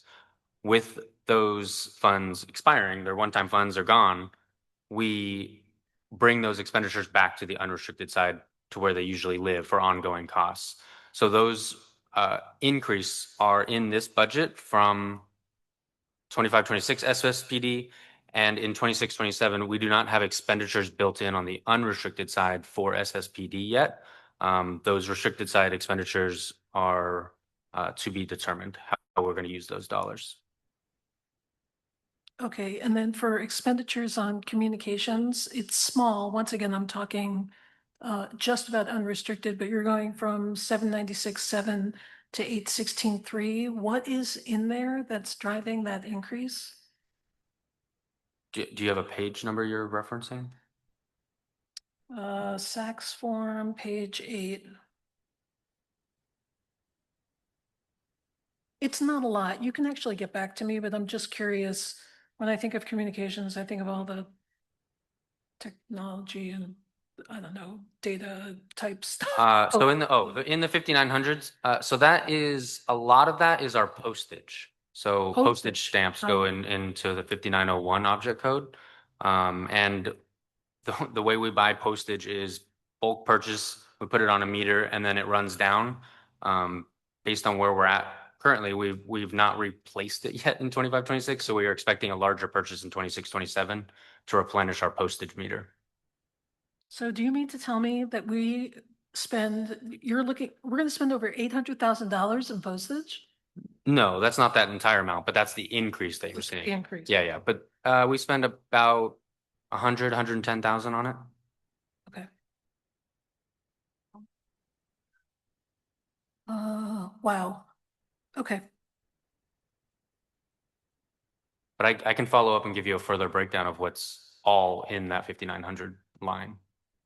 Yeah, it's not, that's fine. Okay, thank you. Trustee, do we have any questions? Trustee Gonzalez, I'm sorry. You still You're had a totally question? fine. You helped me think of a few others to ask. Quick ones. So in the conversations right now between the legislation, I know the Assembly and the Senate both released very similar but also different budgets. Now in both, we're seeing increases both on the SSPD grant and a decrease on the 3.9, decrease from the governor's proposal, right? Would you, in your best estimate, talking to school services, do they believe that in 3 weeks things will look very different than, or at least better for school districts than what they even looked in the May revise? Yeah, so the Senate and the Assembly have both actually agreed on all the revisions in the May revise from the governor except SSPD. And so the governor allocated $5 billion statewide for SSPD. The Senate projected or requested 6.5 billion, and the Assembly wanted 5.6 billion, and to allocate it based on LCFF unduplicated count, not ADA.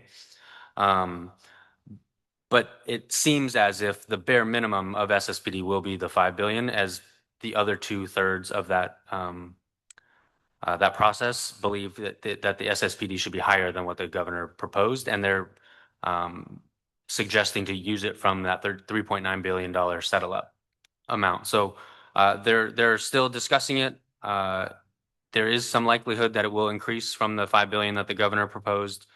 But it probably won't be the entire $3.9 billion amount.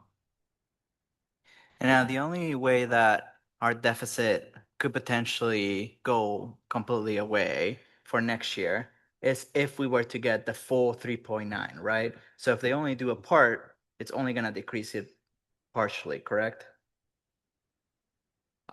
Yeah. So I guess 15 million more in revenue from that $3.9 billion setup could offset the 14 million in reductions that you're seeing from the fiscal solvency plan. But we do not have a deficit in 27, 28, but we would in 28, 29 in current projections. Got it. And my last question.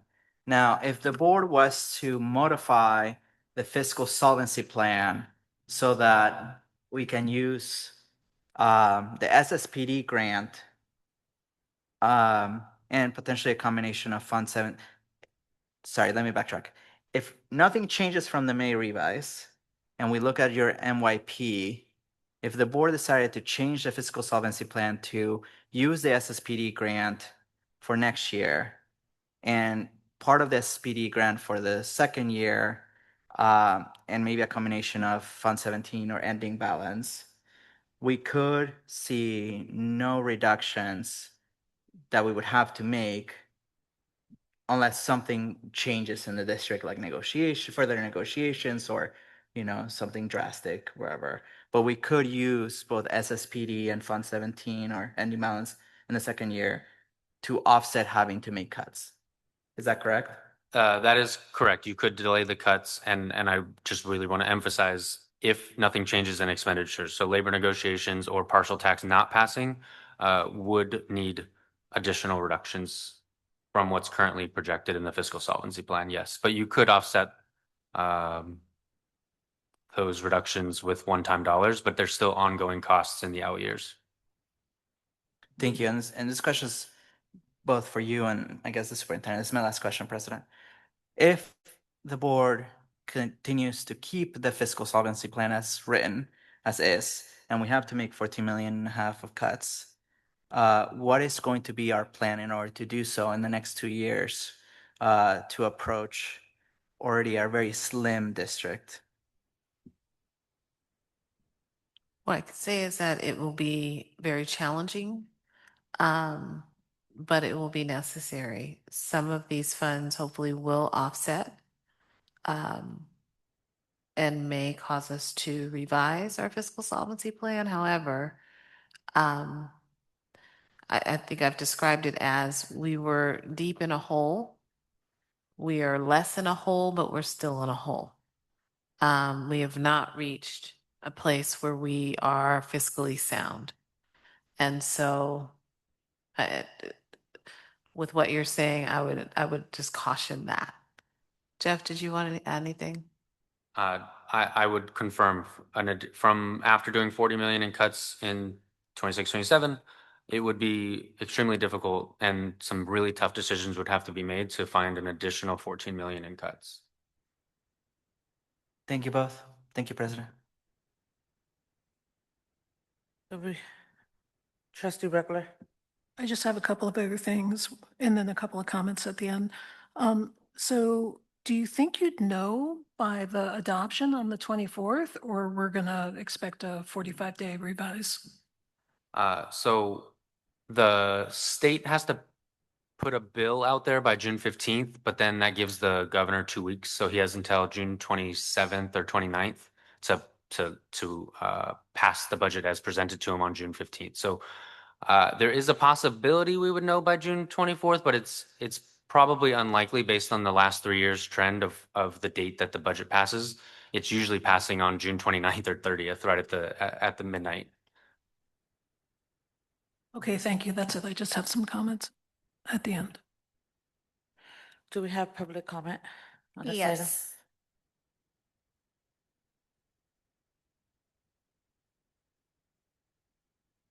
Dr. Francisco Ortiz, please unmute yourself. Good evening again, board, staff, and community. I want to begin by saying that at last year's LCAP and budget presentation and public hearings, they told two different stories. They weren't aligned, and this iteration shows an alignment. It shows engagement with the LCAP. It shows transparency in the outer years and the increased revenue that is going to be coming. And so we look forward to continuing to work with Jeff, with the rest of the staff to move forward and increase stability for our students. And also want to thank Ms. Acosta-Verprascas for her leadership on the LCAP over the last couple of years and for your service to our students in our community. Look forward to having a great summer. Have a good one.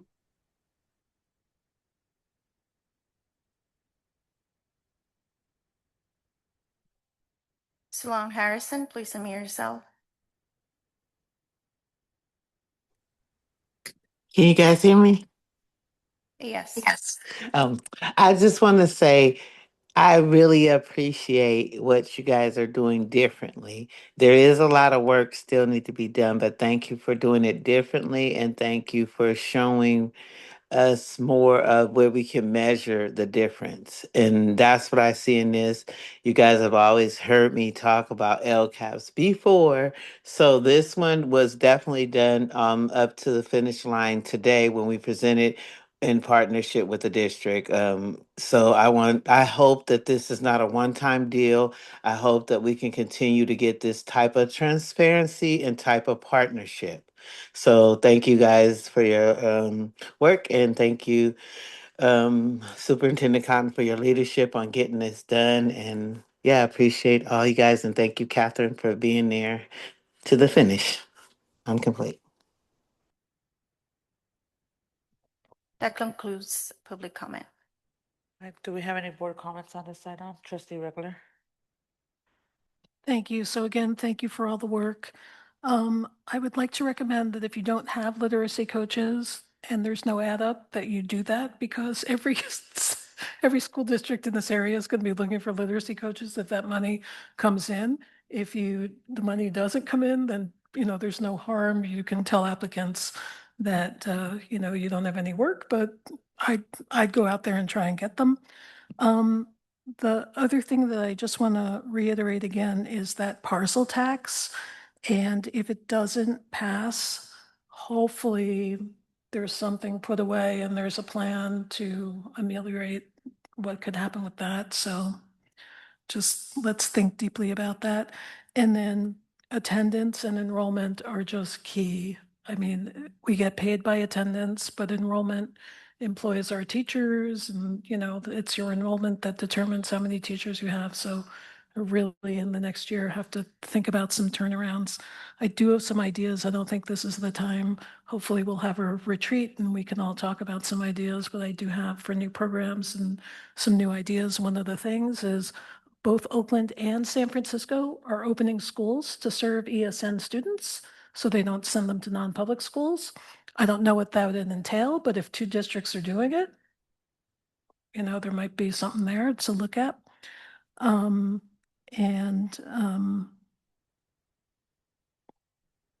That's all I have. Thank you very much. Trustee Gonzalez Hoy? Thank you, President. So I will be making a motion, but I was wondering if I could make a comment first. Or unless you want me to make the motion, whichever you prefer. Make a comment first. Okay, thank you. First, I want to thank staff for the budget. I know a lot of it is changing as we're talking with the state, for the positive, thankfully. But I am really concerned about us continuing to have to make cuts next year. I think this year was hard enough. We still are trying to understand how the cuts are going to affect our schools, especially our highest need schools. I agree with what's been said. I just have no idea how we would be able to find another $15 million to cut from our schools at this point. I think that if we need to do it, like we figure out, we always figure it out. But I can't imagine asking sites to continue to do less and less with what they already have, right? I mean, we're hearing the needing to be greater. So I think that, like, my recommendation that I'm going to make tonight is that we continue to, for now, for lack of a better word, put a Band-Aid on it, because I just can't imagine starving our schools more than what they are now, what we're hearing. So my recommendation, actually, I'll make the motion, and then obviously we can have a conversation, but Just a point of order, though, Sure. it's a discussion item. So do you want to make some recommendations? It's not an action item. oh, right, but I can still make a motion on a discussion item, even though it's not action. So would we vote on the discussion item? On the motion for the discussion item. Right? Are you sure? I'm pretty sure. Should we pause for a second?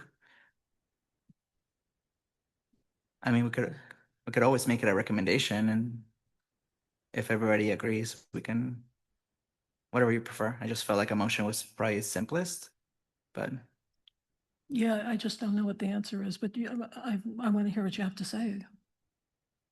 I mean, how about I make the motion, and then maybe in the meantime, the superintendent can find out whether a motion or recommendation, I think, yeah. Okay, so I move to modify the existing fiscal solvency plan by authorizing staff to utilize the full allocation of learning recovery funds, along with the new revenue from student support professional development block grant funding, to offset the reductions included in the current plan to the greatest extent possible in the next 2 years.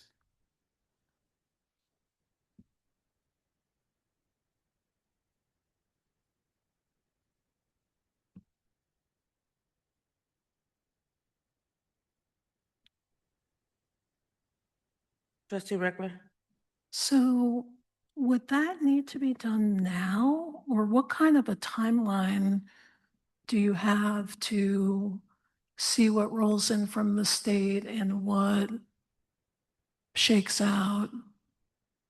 Um, Yeah, I mean, we could bring the resolution on June 24th or on the following board meeting in July if you want to wait and to see what the actual budget adoption is. But we could bring a resolution to incorporate that recommendation.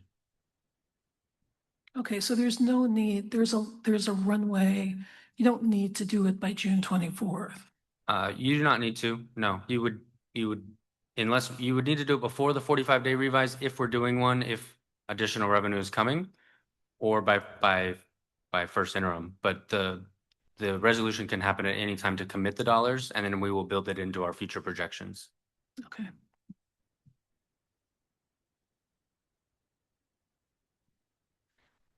President, through the chair, may I add something for trustee Reckler's? Yes. We can always change this resolution, right, Mr. Carter, because Yeah. we could always change the recommendation. If we bring the resolution forward on a certain night, you could always modify that resolution on the night of. When giving a heads up to staff about it, what we talked about is that it does commit the funds so that they are not placed somewhere else in the budget and they begin being spent, if that makes sense. So I'm not, I think that we should talk before we do that, because there might be other things that the board wants to do. There may be new programs you want to see that would increase enrollment. I'm just going to be completely flat out honest. If you defer all reductions, it might not be a good spend. There may be some things that really do need to get let go and reinvested somewhere else. I don't know what the answer is today, but there's a possibility that something else could come along. So I would let us talk about it first, and then we have a retreat in July. We can make that a topic to figure out what we think, or what after the 45-day revise or something. I mean, I just think we have some time. I agree.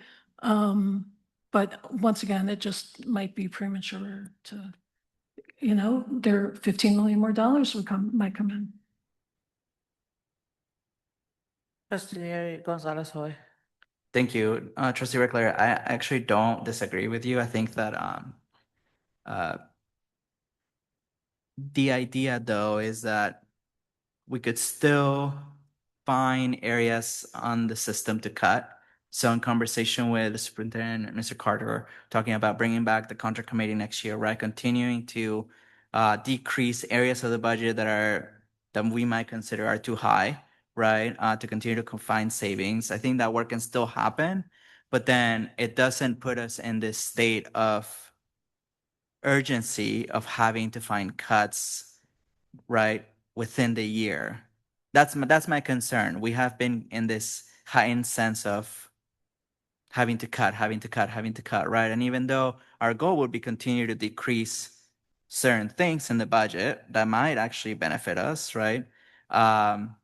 It would not that we would not have that pressure as a system. Schools would not be thinking of like, well, we know they're going to cut $14 million, right? So what's going to go away, right? That constant stress that we've been going through the last few years, which is why I think it's important that we do make this statement, even if it changes, right? In 3 weeks, 4 weeks, we might not even have to pass the resolution, but I think it creates that commitment that like we're telling sites for now, like we're giving a pause for the system to stabilize, with what we've already cut, which has been a lot over the last few years.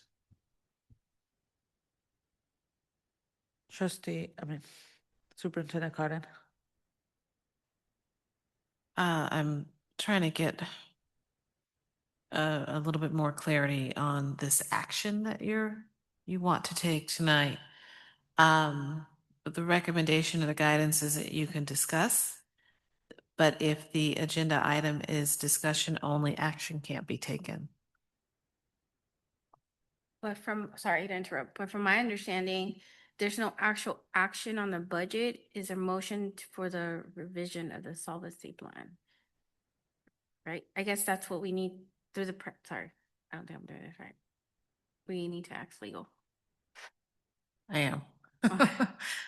It's not the budget itself. It's not about the content of what we're talking about. It's about the process. And because it's a discussion item, it would have to come back as an action item. That's the feedback that I'm getting right now. So does that mean that we can discuss it and it could come back as a resolution on the 24th? Or does that just mean that we could discuss it, that we just discuss it?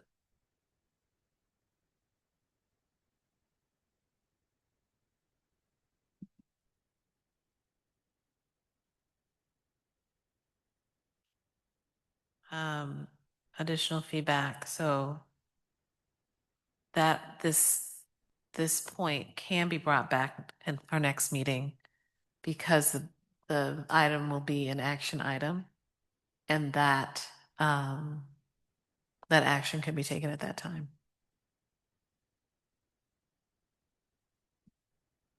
Okay, so can we direct the superintendent now to write a resolution that puts $14 million potentially in a committed line to defer reductions in the next fiscal year? Would that be accurate?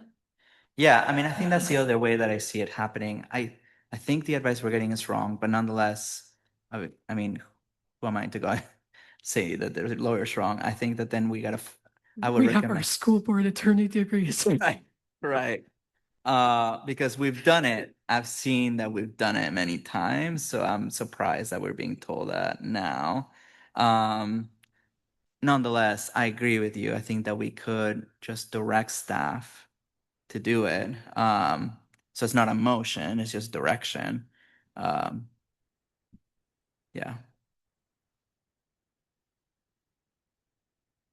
Okay, well, with that conversation happening, no, there's no motion can be taken though, because this is not an action item.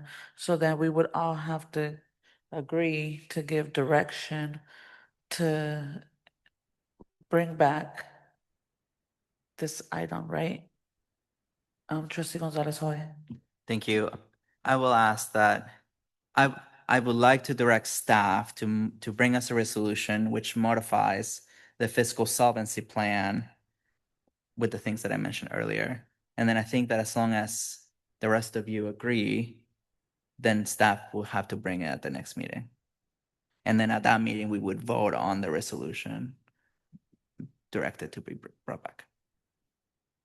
Yeah, I agree. Yeah, we'll bring the resolution with the action item of adopting the budget, and you can make a motion at that point to change it if you foresee, but or adopt it as is with the adopted budget. Okay, so are we all in agreement to give that recommendation to the superintendent? I'm not against it, but I'm not sold yet. I would look at maybe something, but I just think it's premature. And as I said before, there really might be dead wood that does need to go away. You may want to build new programs. You may want to, I don't know what the answer is. I just think it's premature. That's all. Okay, so I think with the majority of, I also don't know if it's possible to cut 14 million. I really don't. But I just, if it doesn't need to be done right now, I wouldn't, there's no rush. okay, well, it seems that the majority of the board is directing superintendent to bring back a resolution to our next board meeting. The direction. Just for Yeah. clarity, so bringing back a resolution modifying the fiscal solvency plan that uses 14 million to offset reductions for 26, 27. Is that correct? Kind of. That's why I'm asking for That clarity. uses the learning and recovery grant left, so the 1.8 million for next year, with the addition of the SSPD grant. And then for the 28-29 year, some of the SSPD grant with addition of possibly Fund 17 or ending balance if we project that there's an ending balance that year. We're good. Okay. Yes, we'll work on that. Thank you. Okay, well, this now hereby closes our public hearing. Now we will go back to our superintendent report. I think we did that. Well, we could also, we have the resolutions. Why don't we quickly move through the resolutions and then I'll do the report at the very end. Okay, we'll move on to item 12, resolution number 2526-92, Juneteenth recognition in WCC USD, and that is Ms. Sanders's item. Thank you, President Inyana. Whereas the West Contra Costa Unified School District opposes and rejects any form of oppression and pledges to support the Black community and their intersecting identities by working to achieve genuine equity, access, and success for our students, employees, and communities which we serve. And whereas the West Contra Costa Unified School District Board of Education approved an anti-racism statement on March 20th, 2024, to uphold the conscious and active effort to identify, challenge, and correct racial inequities in the systems and institutions within our schools and community. Now, therefore, be it resolved that the West Contra Costa Unified School District Board of Education does hereby recognize June 19th, 2026 as Juneteenth, a day of celebration of the past, present, and future of Black resilience, culture, and liberation. Okay, do we have a motion? President, I move that we approve resolution number 2526-92. I second. Okay, moved by Gonzalez Hoy, second by um, Hernandez. Do we have any comment on this item, board comment on this item? Seeing none, we'll move on to the vote. Trustee Reckler, Yes. trustee Gonzalez Hoy, Yes. trustee Hernandez, Yes. and trustee Ayana is a yes. So moving on to item 13, resolution number 2526-93, LGBTQ plus Pride Month, June 2026, and that's also Ms. Sanders' item. Thank you. Whereas the district is committed to fostering a safe and respectful school and community cultures and affirming school and home environments substantially improve the mental health and school engagement of LGBTQ students. And whereas the month of June is an opportunity to celebrate the identities and contributions of the LGBTQ plus community. And by recognizing Pride Month, we support policies, practices, and curriculum that honor and respect LGBTQ students, staff, and their families. Now, therefore, be it resolved that the West Contra Costa Unified School Board District Board of Education declares the month of June as Pride Month, and be it further resolved that the West Contra Costa Unified District Board of Education directs the superintendent and all district staff to support lessons and activities that engage students in meaningful learning, research, and writing about our LGBTQ plus students and families. Do we have a motion? Mr. President, I move resolution number 2526-93. Second. Motion by Gonzalez Hoy, second by trustee Reckler. Do we have any board comment? Seeing none, we'll move to the vote. Trustee Reckler, Yes. trustee Gonzalez Hoy, Yes. trustee Hernandez. Yes. Trustee Ayana is a yes. Now we'll move on to resolution number 2526-94, Immigrant Heritage Month, June 2026. And that is also Ms. Sanders' item. Thank you, President Enyana. Whereas the state of California has played an active role in opening up academic pathways for undocumented immigrant students through the California DREAM Act and AB 540, and the state of California's 11 million immigrants make vital contributions to the economy, to education, and to the communities throughout the state. And whereas the United States is a nation of immigrants shaped and supported by innovation and labor, including that of activists and leaders and immigrants and immigrants contribute to the cultural, linguistic, and diverse heritage of our communities. And whereas by recognizing June as Immigrant Heritage Month, we support policies, practices, and curriculum that honor, celebrate, and welcome immigrant student staff and their families. Now therefore be it resolved that the West Contra Costa Unified School District Board of Education declares the month of June as Immigrant Heritage Month, and be it further resolved that the West Contra Costa Unified School District Board of Education directs the superintendent and all district staff to support lessons and activities that engage students in meaningful learning, research, and writing about our immigrant students and families. Do we have a motion? I'll move the item. I second. Okay, it's been moved by Enyana, second by Hernandez. Any comments from the board? Seeing none, we'll move on to the vote. Trustee Regular, Yes. trustee Gonzalez Hoy, Yes. trustee Hernandez. Yes. Trustee Enyana's a yes. We'll now pick up on item D, Superintendent Communication. Superintendent Cotton, this is your item. Thank you very much. Now, let's go to the next slide. Just want to highlight a few items, and I know that we are very short on time. We celebrated last week our 10th annual Black graduation. It was a beautiful event. Next slide. We also celebrated our first annual Latinx graduation, and that was also a beautiful event, and just appreciative of our community coming out to support both of our cultural celebrations and honoring our students who are making very important milestones in their lives. Next slide. We also had a Richmond High School senior walk. If we want to hit play, we'll watch a little bit of it, where these students went over to visit with students at Ford Elementary School, showing them the direction that they're heading and what they should be aware of. And so it was an amazing event for our students, our youngest learners, to see our seniors who are on their way to graduation to know where they're going. Love this moment. Next slide, please. In addition, we also had Washington Elementary School had their mural day last Saturday. Their community came out to just create some beautiful murals that were developed by local artists. I encourage folks to take a drive by and take a look at the beautiful work that's going on across our campuses, particularly at Washington. Next slide. Also, Grant Elementary School participated in the Reading Challenge.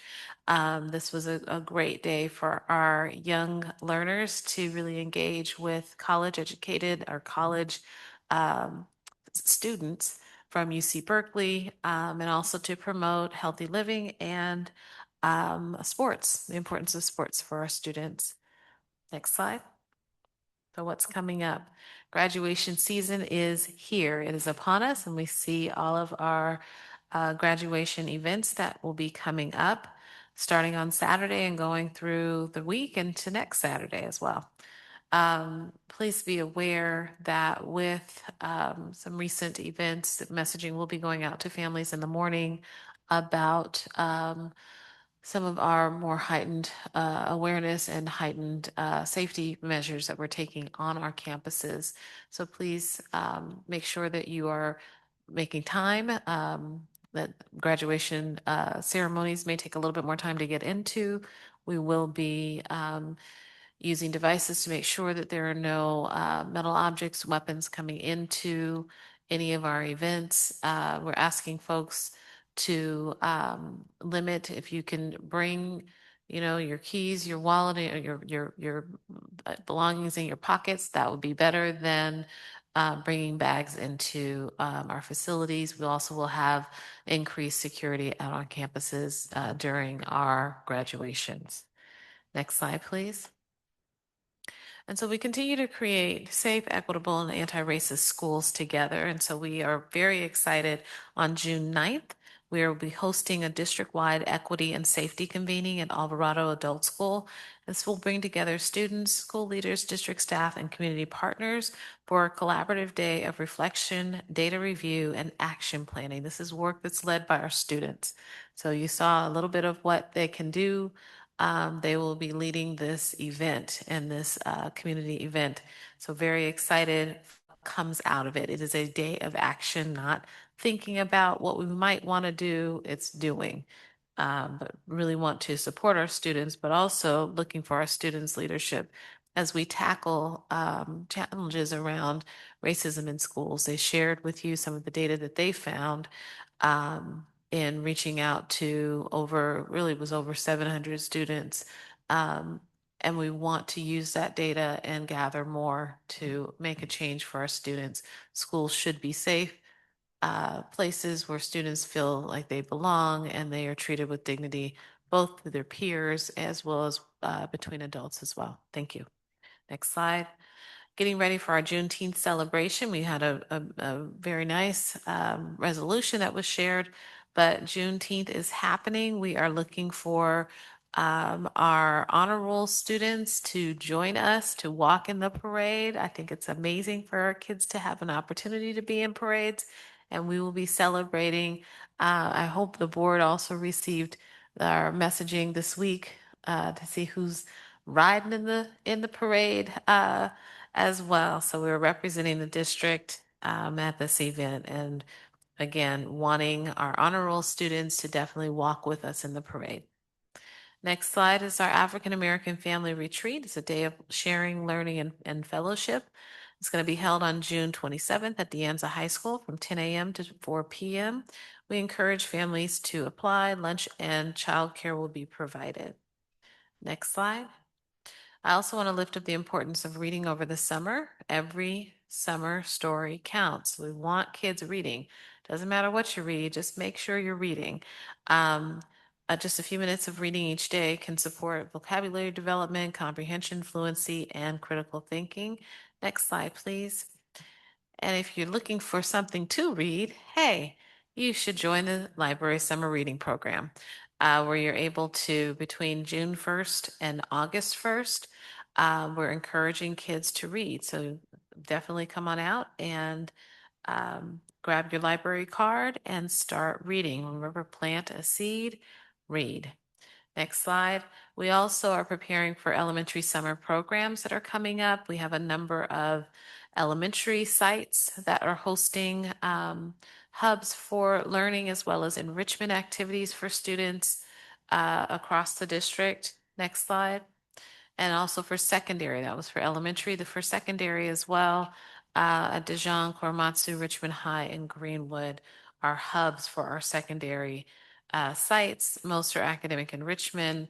There's also summer bridge programs and opportunities.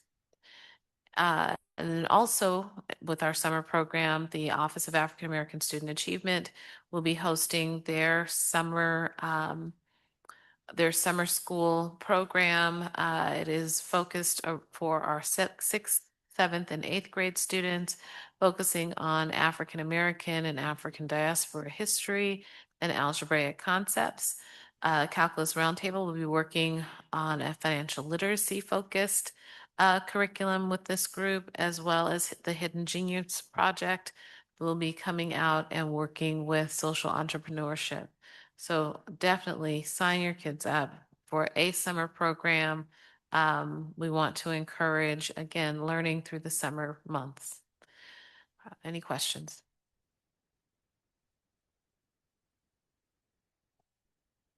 Thank you. I see no questions.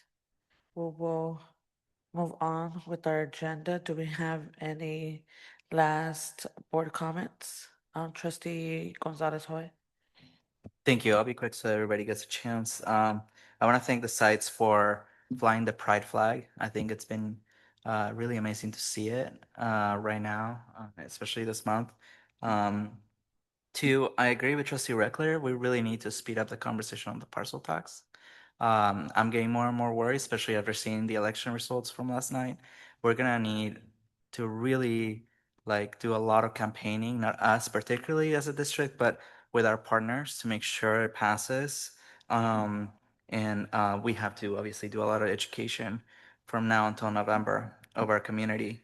And I know that this year has been especially hard for everyone, from like our site staff to our cabinet and superintendent. So I just want to thank everybody for this year. I know it's been hard, not just for the cuts, but the strikes, the difficulties, right?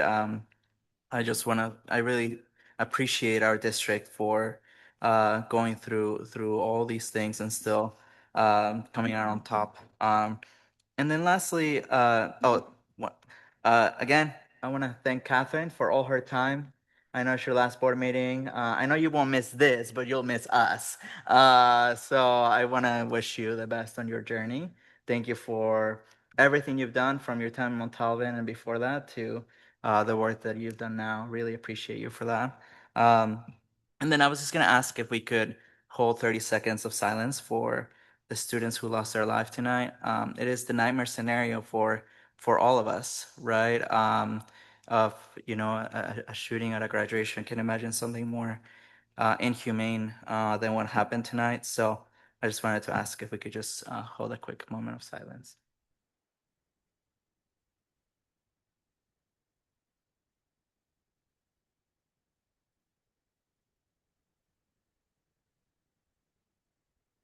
Thank you so much. Thank you, President. Trustee Reckler. Thank you. So first, I want to thank everybody for the work this year. Yes, it was extremely difficult year. And I also want to congratulate all the graduates because this will be the last meeting before they all get their diplomas and are out of here. And I also want to thank the All Student Congress for the presentation. That was great. And they did a great job. They were so organized. It was incredible. So they should do all the presentations. And then, to Catherine, thank you very much.